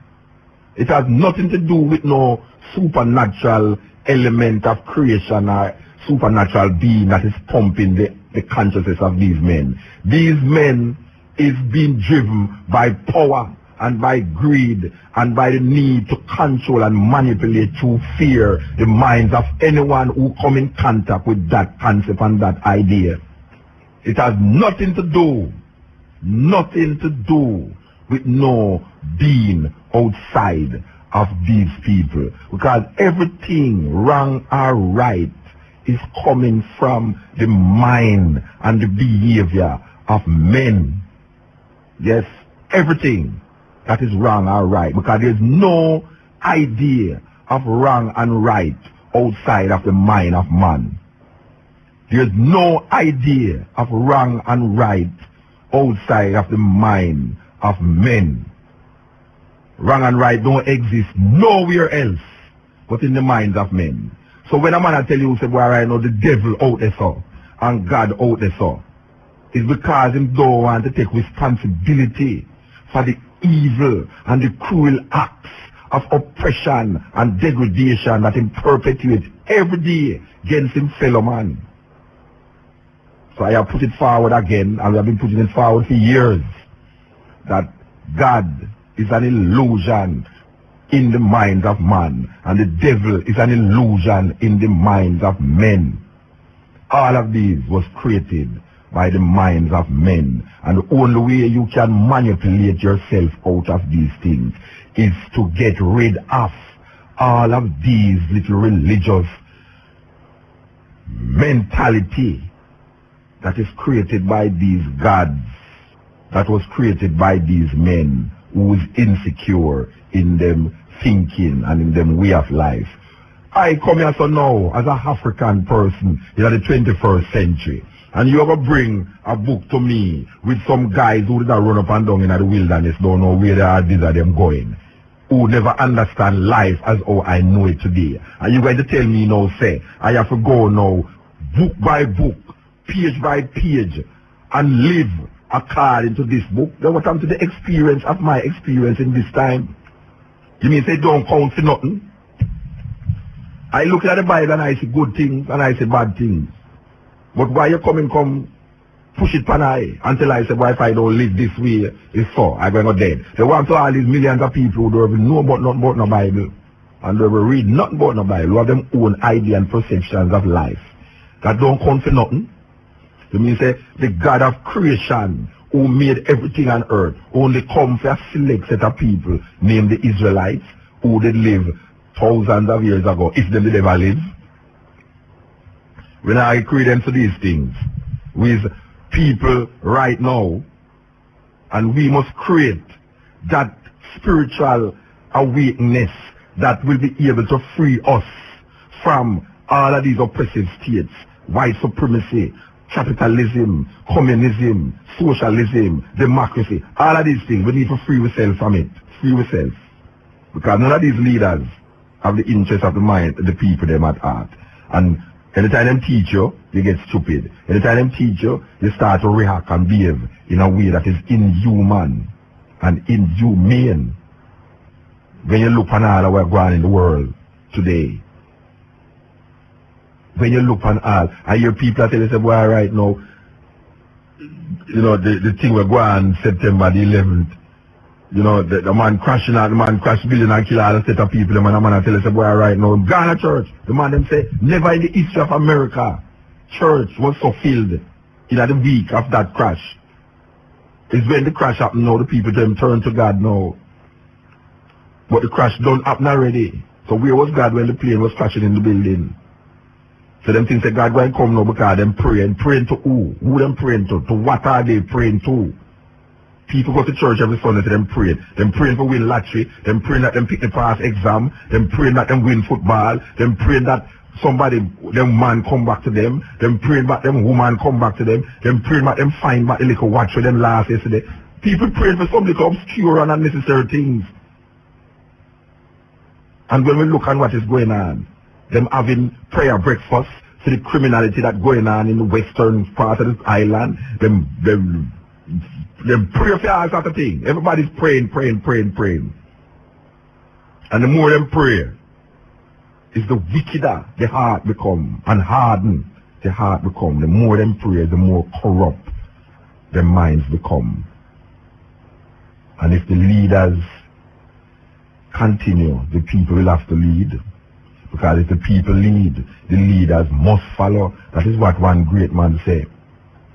And for those of them who is controlling the minds of the people with them Christian beliefs and Christian thinking, and say them find God. You know, we read a story where a great man say, and the great man say, follow the person who is searching for God, but run away from the person that say them find him. That's not the exact word, but it's how it go. The gist of the matter is there. He say, follow the person who is searching for God, but run away from the person who tell you that them find him. I was reading that woman up at the university one night, and she said, yeah, what is he? And I said, so why you can't say it? And why you can't stop give genders to God? The concept that you hold to. Because God is a concept. God has nothing to do with nothing more than a concept. It's a thing in your mind. So why you have to say he or she? Why you can't say it? She said, no, you can't call my God it. He is real. I say, ratting. Whoa, you know. But it's very difficult. It's very difficult to come to this understanding if you get stuck in a little belief system, you know. It gets very difficult. As a matter of fact, it almost come blasphemous. It almost come, you know, crazy for even come on a national radio, come say to the people of Jamaica, say, watch a man. You see, the concept of God, the concept of God not going to help Uno, it's not going to help the people in Jamaica, and it's not going to help the world. Because it's the same concept of God that caused the world to the problem where it's in right now. We have declared that. So if you continue with the same concept, or you expect something new to happen to you, because every day you look, you see things get worse. Every day. And people feel say it's getting worse because they're not praising Jesus. But most people do this thing. Most people do it. There's no shortage of praise in Jamaica. Every little open land you see a tent there. And little more you see a big church building there. I reason with a person this weekend, yeah. And when I reason, I said, Baz, him said, boy, Muta, you're a dangerous fellow, you know. You're a dangerous person on the radio. I said, why you say that? Him said, you're inciting the people there, man. You're inciting me. I said, what are you inciting the people there, about? Look here now. Why don't you keep telling the people them that you don't want to build the church and collect their money, and you don't have them be a part of the ownership of the church? Because it's one man and his family own most of these church where you say I go up now. And if a man wants to go, I hear a brethren say, when him leave university, him going to build a church. And it's not theology him doing at the university. Him into something other than theology. But him feel say when him going to build a church. Him going to build a church because him see money can make out of it. And that is the way to go now because it's tax free. It's tax free. Why is it that Jamaica is so much deficit for money and the church collects so much money in Jamaica and them not paying no tax? Why is it that the church is tax free? This is a whole colonial European mentality that has perpetuated itself, but tell you say, because the church is a church of the Lord, it was tax free. This is the 21st century. The church is not giving no money to the Lord, because there's a story about the preacher who collect the people their money and them say, look, you're going to throw the money up in the air. Anything where God take is fee one, and anything where drop a gun on my one. Yeah, that's right. So it's that thing.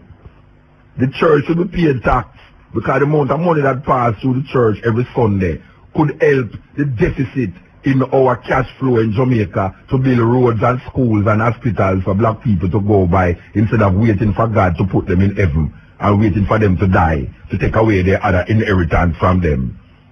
The church needs to pay tax in Jamaica. What kind of mentality is that continue in the 21st century to say the church must pay tax? Give me one good reason why the church must not pay tax. Why is the church exempt from tax in Jamaica when we don't see the church money? We're not talking about food for the poor and all this, because most of this food for the poor place is not church give them the money. It's little organization that is outside of these churches. A lot of these poor relief places, is funded by other people other than the church. But if you should look at Jamaica, as Jamaica is, them say Jamaica has the most church per square mile per capita than any other country for its size. And if you should just examine how much people in 1 square mile, how much church you see, and every Sunday, them church they cock, and every Sunday them collect money.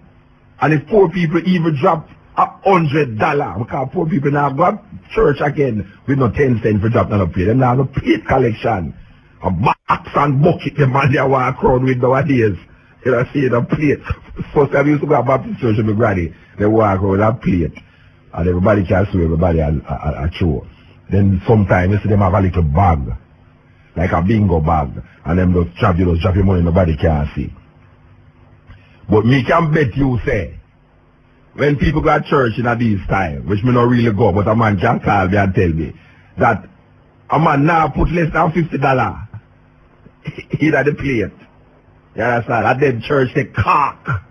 So you can just imagine in 1 square mile of church how much money collect. Much is it about in a Kingston, just in a Kingston. The amount of church in a Kingston is full up per Sunday. You can just imagine how much money collect this for Rasta.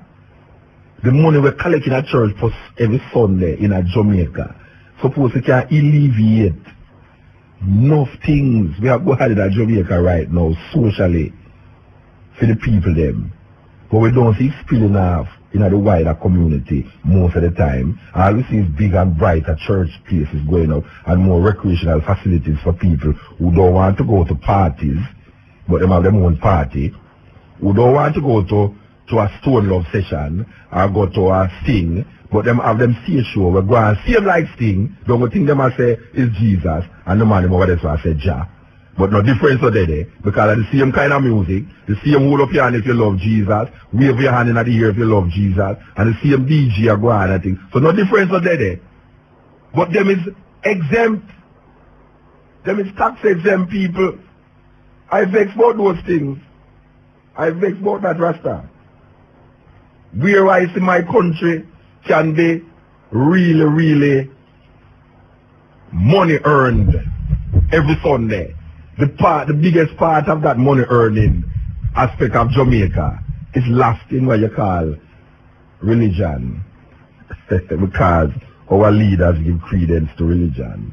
You know, in Arab countries where the Muslims are, them don't take interest for money in the bank or anywhere. It is against them religion to take interest for money. In Jamaica, the interest rate is sometimes more than what you pay for the something. You understand? And this is a Christian society. And when somebody you be attacked, you say, Buta, where you against Christians? I have enough things against these people in Jamaica that lead the people astray. Jeremiah 23 said, woe to the shepherd that lead the people astray. That's a true thing. Them leading the people astray. With them mythology, with them lies, and with them deceit and corruption. It go right across the board. And I want to warn my Rasta brethren them in a Rasta. Because I say, what if a Rasta look like them want to come turn around Rasta in some little Christian thinking. And I still have the same ideas. Let me do a shift. Jesus to Haile Selassie. And shift so little crazy talking to Rastafari. We must stop it. We must stop it. You know, see? Because if a man attacks for Rasta, it's not a religion, it's a way of life. Him can't have no religious processions and then I come tell you say, boy, I see him like a Rasta thinking more right than the Christian thing. When you really check it, all him a do is switch, whatever I say, is switch one thing for the next, but it's the same thing in a disguise. No Rasta will say I do that, and they must stop it. You know, see, you must stop it, because your children, they're going to come and fight against Rasta, see them like how you are fight against the Christian there. Yes, cutting edge. Yeah. My Lord. Ah, bless him. How you do, Jesse? Well, one more time. Over there, right, did you hear the program? Yeah, man, the program you hear about our church. Yeah, we just have a talk by our brethren, a bishop, where I leak down the Adam and Eve story and the virgin birth, and show man say, well, right now, a man should just get real, you know. So simple, don't get real, you know. So you know, man? Yeah, man, I follow the vibration and I hear Garnet as usual. Yeah. I know the Garnet has put on a patent on his voice, so it's unique. I hear a bunch on fire everlasting. Yeah, give thanks. Yeah. But guess what now? I reach up to 99 and and Garnet talk about Wall Street, then time the Wall Street in the Dow Industrial I climbed to 11,500, I got to 12,000 points. And a virgin call and say, oh, then I'm respecting about me now, follow up on that one, I call Wall Street make me rich. And I tell him to pull in money and run. And he must say, no, sir.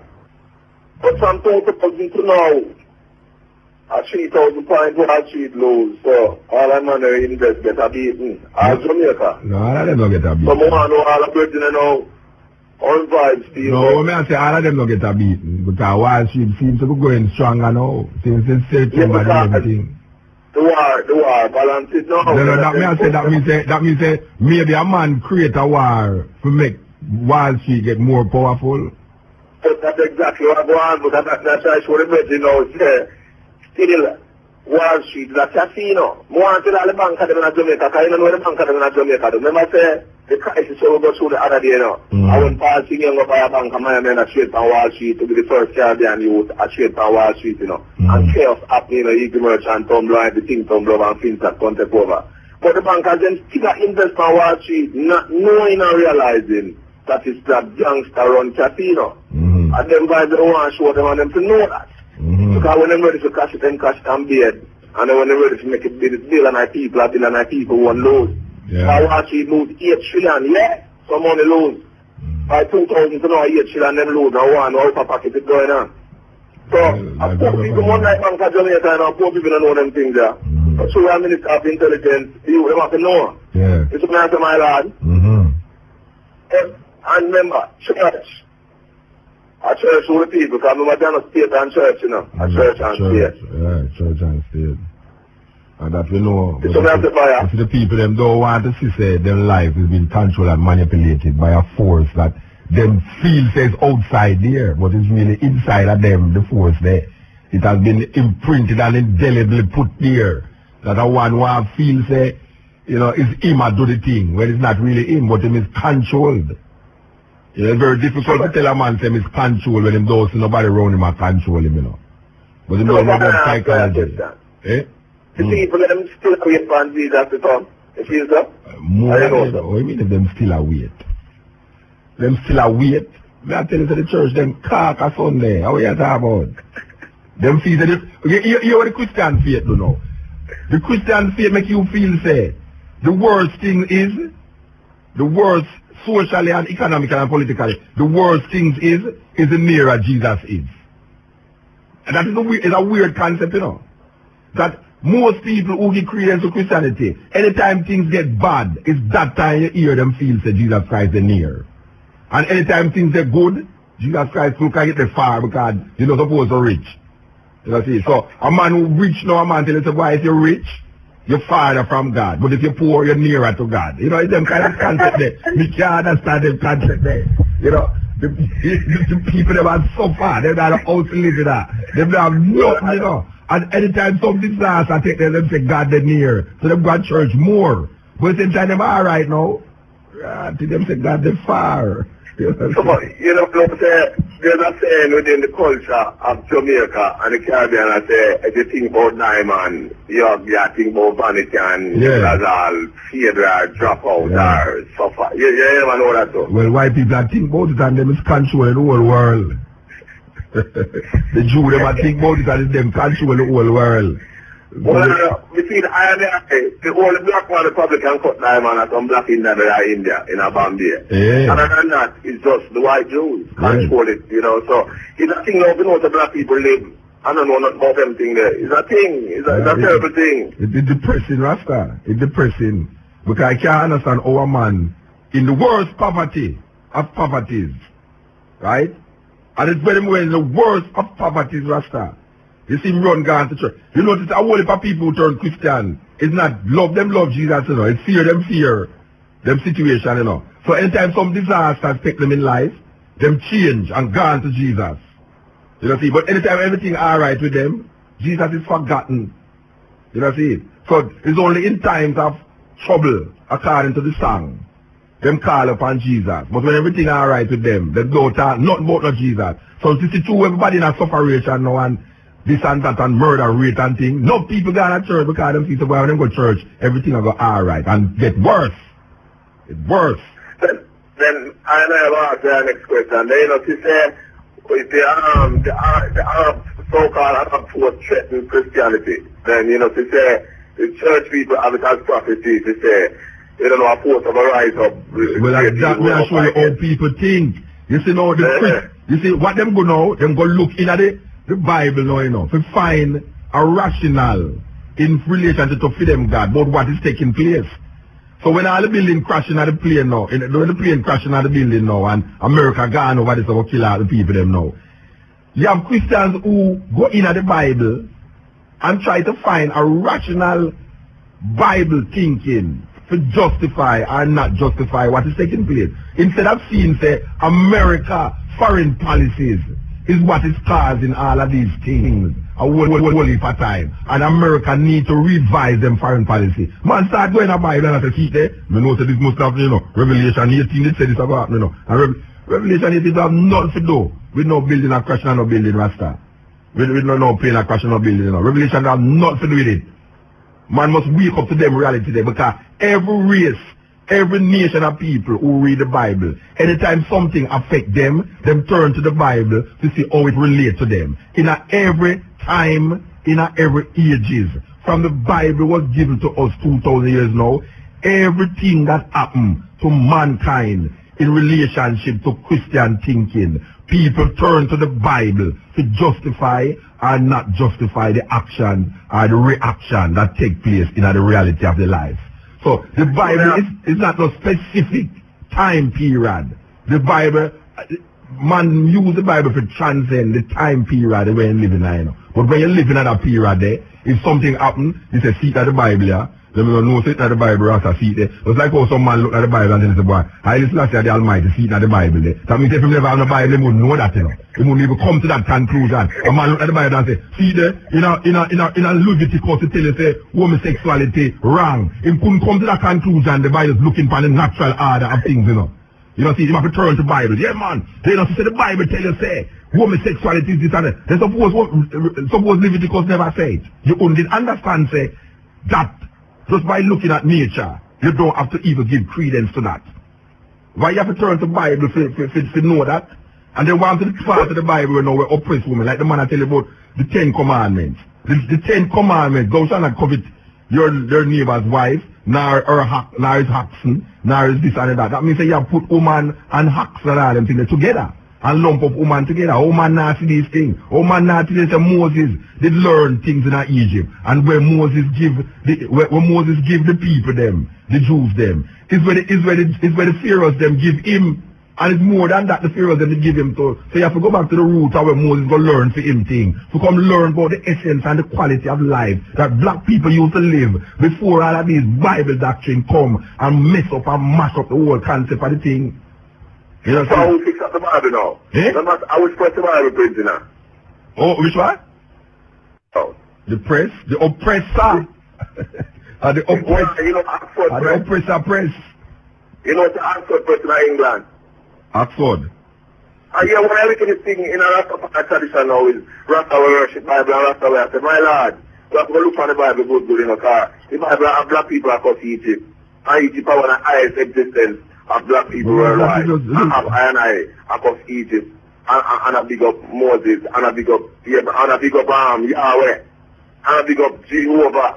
And man, I tell something that's full enough to know all them things. Yeah, I was going to have war in Israelite. No. When I say you mean the East Coast. Yeah. The East Coast, man. Yeah. It's a war God. You know, it's not the same God in Isaiah. It's not the same God in the New Testament. It's a different God. It's a different concept. You see, when Isaiah and Jeremiah and them man they come, them kind of balance the thing a little more. And in at the time now, when them say now Christianity evolved now from this thinking, them balance the thing even more. So we come now in the 21st century. We can't go follow point blank everything that happened 2,000 years ago and everything that happened 5,000 years ago. We have our own intelligence, we have our own information, we have our own thing that is going on now. So we need to evolve out of those things now and come to a reality of where we're there. It's just simple that. You don't need no big scientists and no big white boy to come here to come tell black people these things. Or black people just stiff-legged and fool. That every time white people talk, them agree. And every time black people talk, them say, well, I will listen to where I say, Rasta. You know what I mean? Yeah, I told that the program will come in my now. Look at them in the moment. They ride bicycle. 40 months bicycle all over Kingston, all over Ghetto. Yeah. I do and love my camera out and give tea and talk to him. And no one to do nothing. Yeah. And if Rasta come and get to Rotted, what you want? Call police. Rasta come and get one Sunday, you call police for the Rotted. Two white guys come with white shirt and black pants with a bicycle and a Bible in their man. You call him at your house and put him by your veranda and give your daughter to. What? I saw them go on. And say, oh, a nice white fellow. Come in. You know, see, white people now have a rob you, know, but a Rasta man who come at your gate one Sunday morning, is either beg him or beg you something, or is rob him come for rob you. You know, see, but you know, you see, meanwhile you look on a Rasta man for rob you, or your silver and gold, the white man can come in and rob you, your mind. You know, see, it's your mind him coming at your house come rob you, know. So when you take that two white boy in your house, to sit down there and talk to you, you feel say your jewelry safe inside, but your mind gone. So you go and rob the Rasta man who come at your gate now and feel say why the Rasta man come there to come rob you your gold. When the white boy come in there and rob you your mind. So which one is more precious, your gold or your mind? You know, see? I saw them soon as I get to know and them boy right now get to know, so me can talk to the ghetto youth them and I talk to work and Tribalism and Rima and Jungle and all the youth them about Jamaica. All should that took you them all sit on net car, no feet forward. You them tell me not, they not hear me. He's the more the black people them know say before Jacob them got Egypt, Isis Rael did it, Amen Ra did it, Fat Moses did it, Amen Moses did it. They just want black people to know them thing there. And that book in the Bible, black people to put it away. I'm not trouble and I make with them statements and I give them my Lord. Because I tell you to the Bible confused and the Bible set up to make black people look bad and black people look lower. That Arab can say yes, black people fit in slavery. So I just want to touch on a point like this now, and make you look about even Fiaga they know not GLP now. I make all some statements and now say boy Kengan can't read and him not to get them contract and rare. So more ask Fiaga say if a black youth rise up and I heard none of Jamaica because you never get university education, if it's not supposed to eligible or qualify to get them type of contract and them type of word there. Or them type of word for just go to certain high class people. That's the thing that I get you to come from China and when I have on bush there, go down a race course and come till back and there, And then time they will ride one little S90 bike, To come straight up out, come to them thing. And then again, if I believe out them strong Matalan and me say work at done pan time. So what is this now with Gaza Syria now? Then no black man up in them position there. Is that what Jamaica gone to now? And where am I trying to know? Am I trying to ask you? It's typically now. They got jobs typically now. They go against jungle now and TMP and Labour right now. We take it into a personal gangster war. Now Mr. Jamaica to broke out in a gangster war now. So you know that to Mr. Seaga now. There's not enough grass in a Jamaica to Seaga the snake call tree now. And the next thing you ever tell Shenko, so what Seaga no pay no mind. Taking time and do him because all Seaga want to do is drug of violence. You take him off a team shop. And they afflict them down because justice is justice. They must say two shall have them to the eye now. And about no PMP, say PMP, a certain PMP eat food and no PMP eat and no labor rights to eat. And so they must substitute even a power and labor rights a role, PMP to eat, and it's so called violence. So, people didn't know that too, so the bias in it. This is not come from, I never to this thing to Jamaica now. And I don't say, I'm going to not got enough people rights to the prominence now, get nothing out of earth now. Who not dead on a prison now? So just want everyone know that in Jamaica. Because the partiality don't know Jamaica now. I never talk about Afghanistan and international vibration, and when it comes to Jamaica, we don't iron out them things there now. No gangster one have broke out in Jamaica, and no innocent people now are dead. And if I ask you that, Mr. Fiaga a drop, I wouldn't draw them vibration, I would just want them know that now go work, So we talk to you them from both sides. For them to make up their mind and organize to go unite and go Africa to go trade stone, precious stone. If me tell Timali and Jungle Warrior say, if you ever meditate to go unite around Africa, because you can't trade them things without army. You have to know them things there. If you ever unite, you know they are forced to reckon with in righteousness defending black people finance. You should not say Mutabaruka. Yeah, man, I listen. No partiality. You should not say tell us that you are that they want to win election into the politics, intelligent, intellectualist. You have to tell black people and go say, if people writing speech and say it properly. But I don't go in and gang war now, because now I'm working in Jamaica. Too much black people dead in Jamaica in my life. 900 to 1,000 on an election day yet. You see where I come from? Well, I was up on the podium, I was up on the stage, we have to make my people know. People in Jungle to know, work and Stronger to know, and Untouchables to know, and Show Up to know. That's why I'm going to stop the nonsense and look towards Africa and unite. And we need army on it, you know. I know it's true touch the moment argument in the motor. When the moment look white boy and ride up and up to the ghetto. Jamaica and bad man, afraid of white people. We can't say that. I'm not afraid to say that. No matter where them come from down there. They say that they shoot black people in a second by just blink. They shot black people. But white people, come on, how can I science that? That means I tell you, say, if Sunday morning, some of them people are sitting at them gate and see a Rasta man come at the gate. The first thing them guys go do is call police and I drive for them gun and something and the see the Rasta man come to come rob them and them jewelry. But if two white boys come at them gate Sunday morning, they would have more want the white boy them come sit down on them veranda and say, boy, the white man now go rob them. But I want to know out of your gold and your diamond and your mind, which one is more important to you, because the white boy gone with your mind, you feel the Rasta man come for your jewelry. You know, you have to watch out. White boy gone with his mind and gone with his diamond too. That's another diamond the Rasta man rob. And it's a necklace. So we're copper stone over. We look around, we call it we call it a motor. We call it a copper color gold, man. White, what they call it what? Brass? Brass, man. Might have been brass and people that come to that white man don't take when diamond and come to mine. Yeah, man, I tell him my lord. Give the book. I tell him what's up to buy and pray. But you know why I too worry about the Bible still no more? No, me not worry. Wait a minute, me not worry. Listen at it, listen at it. We don't want to worry still, but we don't know if I get run out still, but at the same time, it's balance up, because I remember, you know, enough reason going on the cutting, you know, where them think are storing in the liberty of black people, past, present, and future, you know.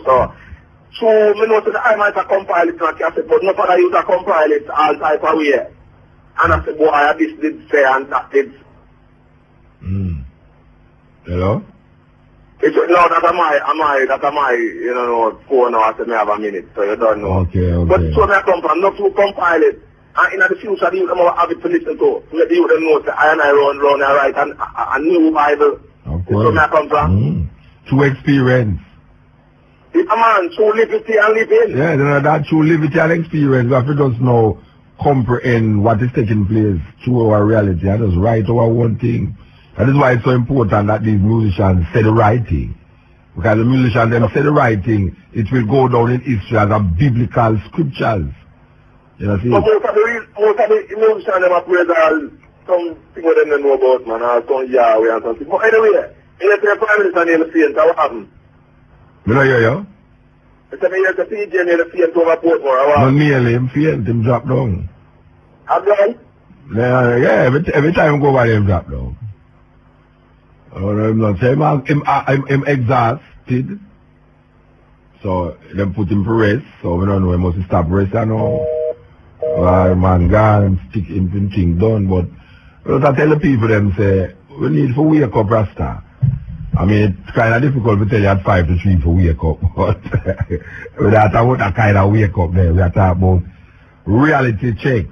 Reality check. I will say it so many times on this program that it come like a battering board and all, but we can't say it too much.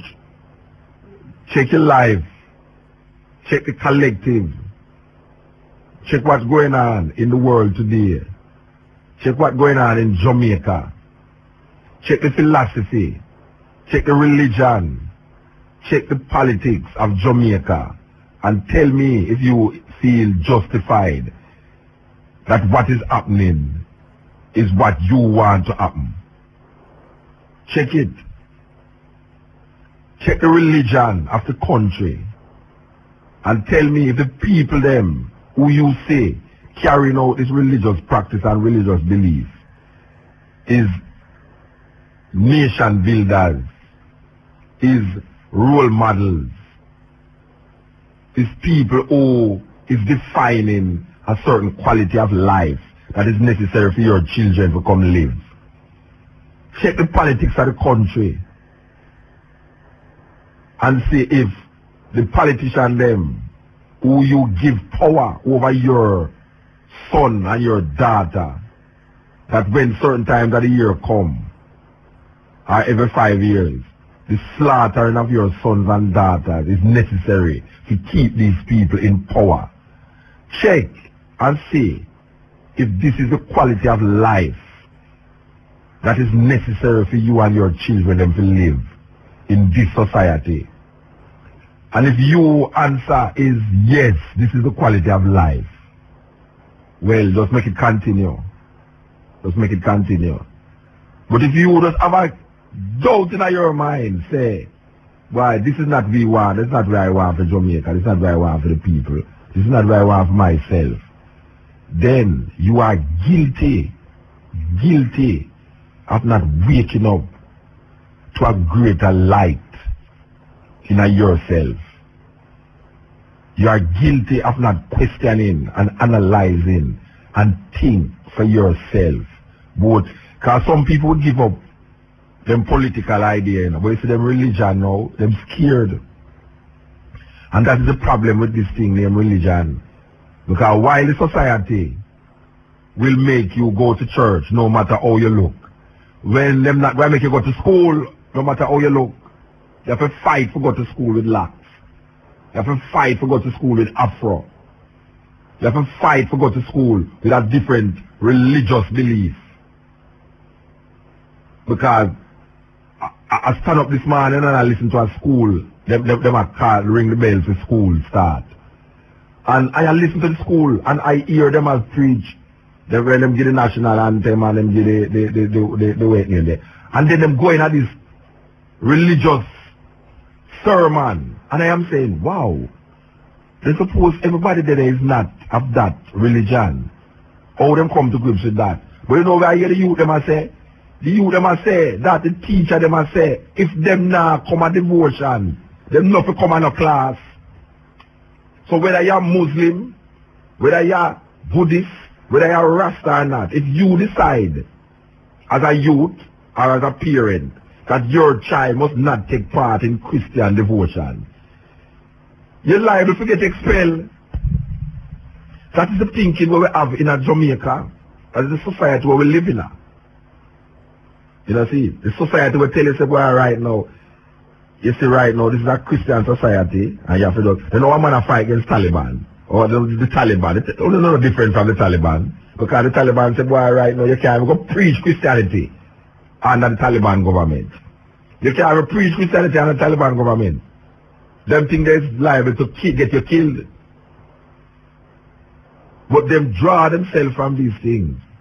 Take themselves out of these things and say, no, that couldn't happen in Jamaica. But it happened right now with nose.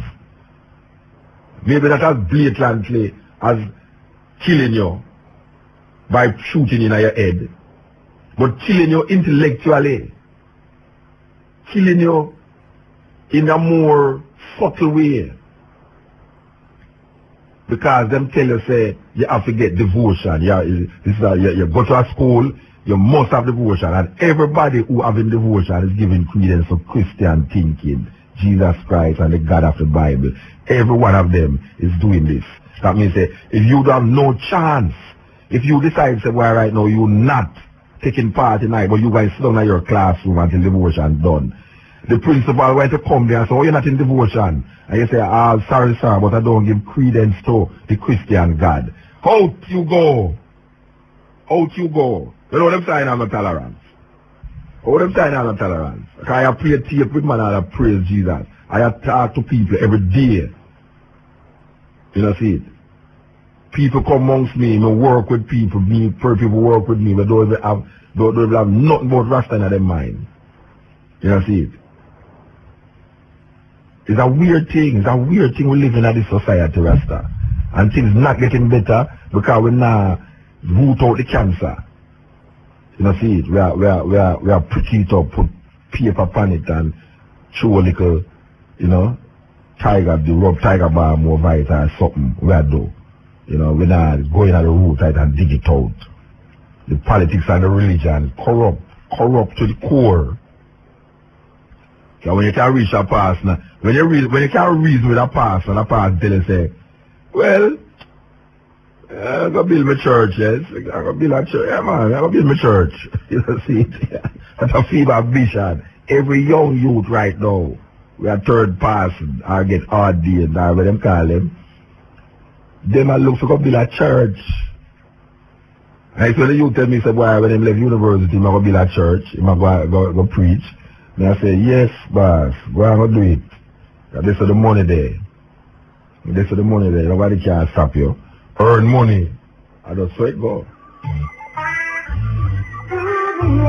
Blessed goodness and all that is of positive to you and the family. What you say? I'm there. Nice. Give thanks for the head upliftment of the people, you know? Yeah, you don't listen to the talk by the man? Yes, man. What you should say? Right. And they on from the start, man. Yeah, man, good time. Yes. The development here so is that I want to say, respond to some of the things and just make a quick statement, you know? Yeah, them say it's 3 years to catch Bin Laden. Them take what? Them say it's 3 more years to catch Bin Laden. What that them say? Yeah, that them I say. Them say them kill one of them son today. What's there? Alright, information or misinformation. When it's set up to be attacked, and what is the domino theory that they are putting forward, right? Domino theory, of course, meaning going forward and taking over the islands and all that. Yes, yeah. Is it a 3-year solidification campaign with them depend? It is something to look at. To respond about the Moors, of course the Moors are Muslim, about baths and all that. Islam creed that one prays 5 times a day and make salat by washing and so forth. So again, that whole element is something where is part of the tradition. Yeah. In all the denominational forms, it was forced on us. So we must refuse Christianity from that viewpoint. So to empower what the ayah said about the Christian forward. Yeah. Paul, commissioned by the Roman authority, was a soldier and fell on his face to Damascus, which was most possibly a story. We also see that the whole allegorical element, then Christianity came into being. This whole Essene upper ruach life of Jesus is not lived as it is now. So it is claimed that this is Paulianity and Romanism and not really Christianity. So the Essenes. The Essenes. Right. My statement here so ingoing is that this is the empowerment that we must establish liberated agenda for our children and our future. What is culture? We must define that and live it in an implementational way. What is the agenda for African people? We have sons and daughters of slaves in Colombia, Mexico, Panama, Peru, and black people in Philippines and the atoll. They are looking to us, people here in Jamaica, on some levels, for liberation and an outlook. For example, in Hawaii, they have joined reggae to the traditional rhythms to call it Jawaian and play both of them together. In Tonga, the same. So we need traditional culture and to study that element and to pass it forward to a futuristic endeavor. I'm going to tell you something now with Christianity now. Got you. You see, anytime you embrace Christianity, it will allow you to keep your indigenous culture. Because there's no culture in Christianity. Go ahead. You see, so what happened now is that if you're an African in a certain culture perspective, when you embrace Christianity, you start to see your culture as derogative or as opposed to Christian belief. Okay. It's a whole heap of religion, and I can tell you a whole heap of religion that allow you to keep your culture, but still maintain that religious perspective. But Christianity don't allow that. That is why Christianity is so oppressive to indigenous people, especially African people and people of color. That is true, Muta. But I'm going to show you in one sense that I see them operating side by side. I was in Ghana 17 years ago. And the Queen Mothers and people in Ghana, more so than the rest of the West African countries, have their traditional worship and so forth, yet they are Christians. Yeah, well, the Santa Rhea is something like that, you know. I'm sorry? No, I understand what you say, because Santa Rhea, out of Brazil and Cuba, it's something like that, where you have the voodoo, but you use the Christian symbols. You see? This come out of the tradition of masking voodoo or masking. Right. But it's not really that the people maintain. You see, when I say Christianity do have a culture, because the people they maintain them culture, you know, but them use Christianity to mask it. Right, I understand that. Yeah. And I mean, in all of the traditions from Brazil, Lukumi, Candomblé, and the rest of it, and as they say, Santeria, is used, the saints are used to be put in place for the African gods. Yes. Yeah, but, you know, what I'm saying is that, you know, even until today, it is so locked in where the people are, if you don't choose to be Christian, then people see you as something negative. Yeah, definitely. You know? Anyway, yeah, give thanks for that. Again, there's an eldership tradition in Ghana, and there's a tradition of what is called soul washing, where purification and initiation is done to embody and bolster the spirit and the people. Yeah. We need to have a name change, a vast name change, because it empowers the spirit to credentialize higher thought factors within our people. Yeah. Again, it is the people, as a people, 3/5 of a human being is unacceptable. We must look forward to reject a lot of this belittling. I'm sorry? The 3/5 thinking. Yes, I am. Yeah. And the youth them to learn a skill. Academic is just part of the solution. Yeah. My last statement is East to meet West.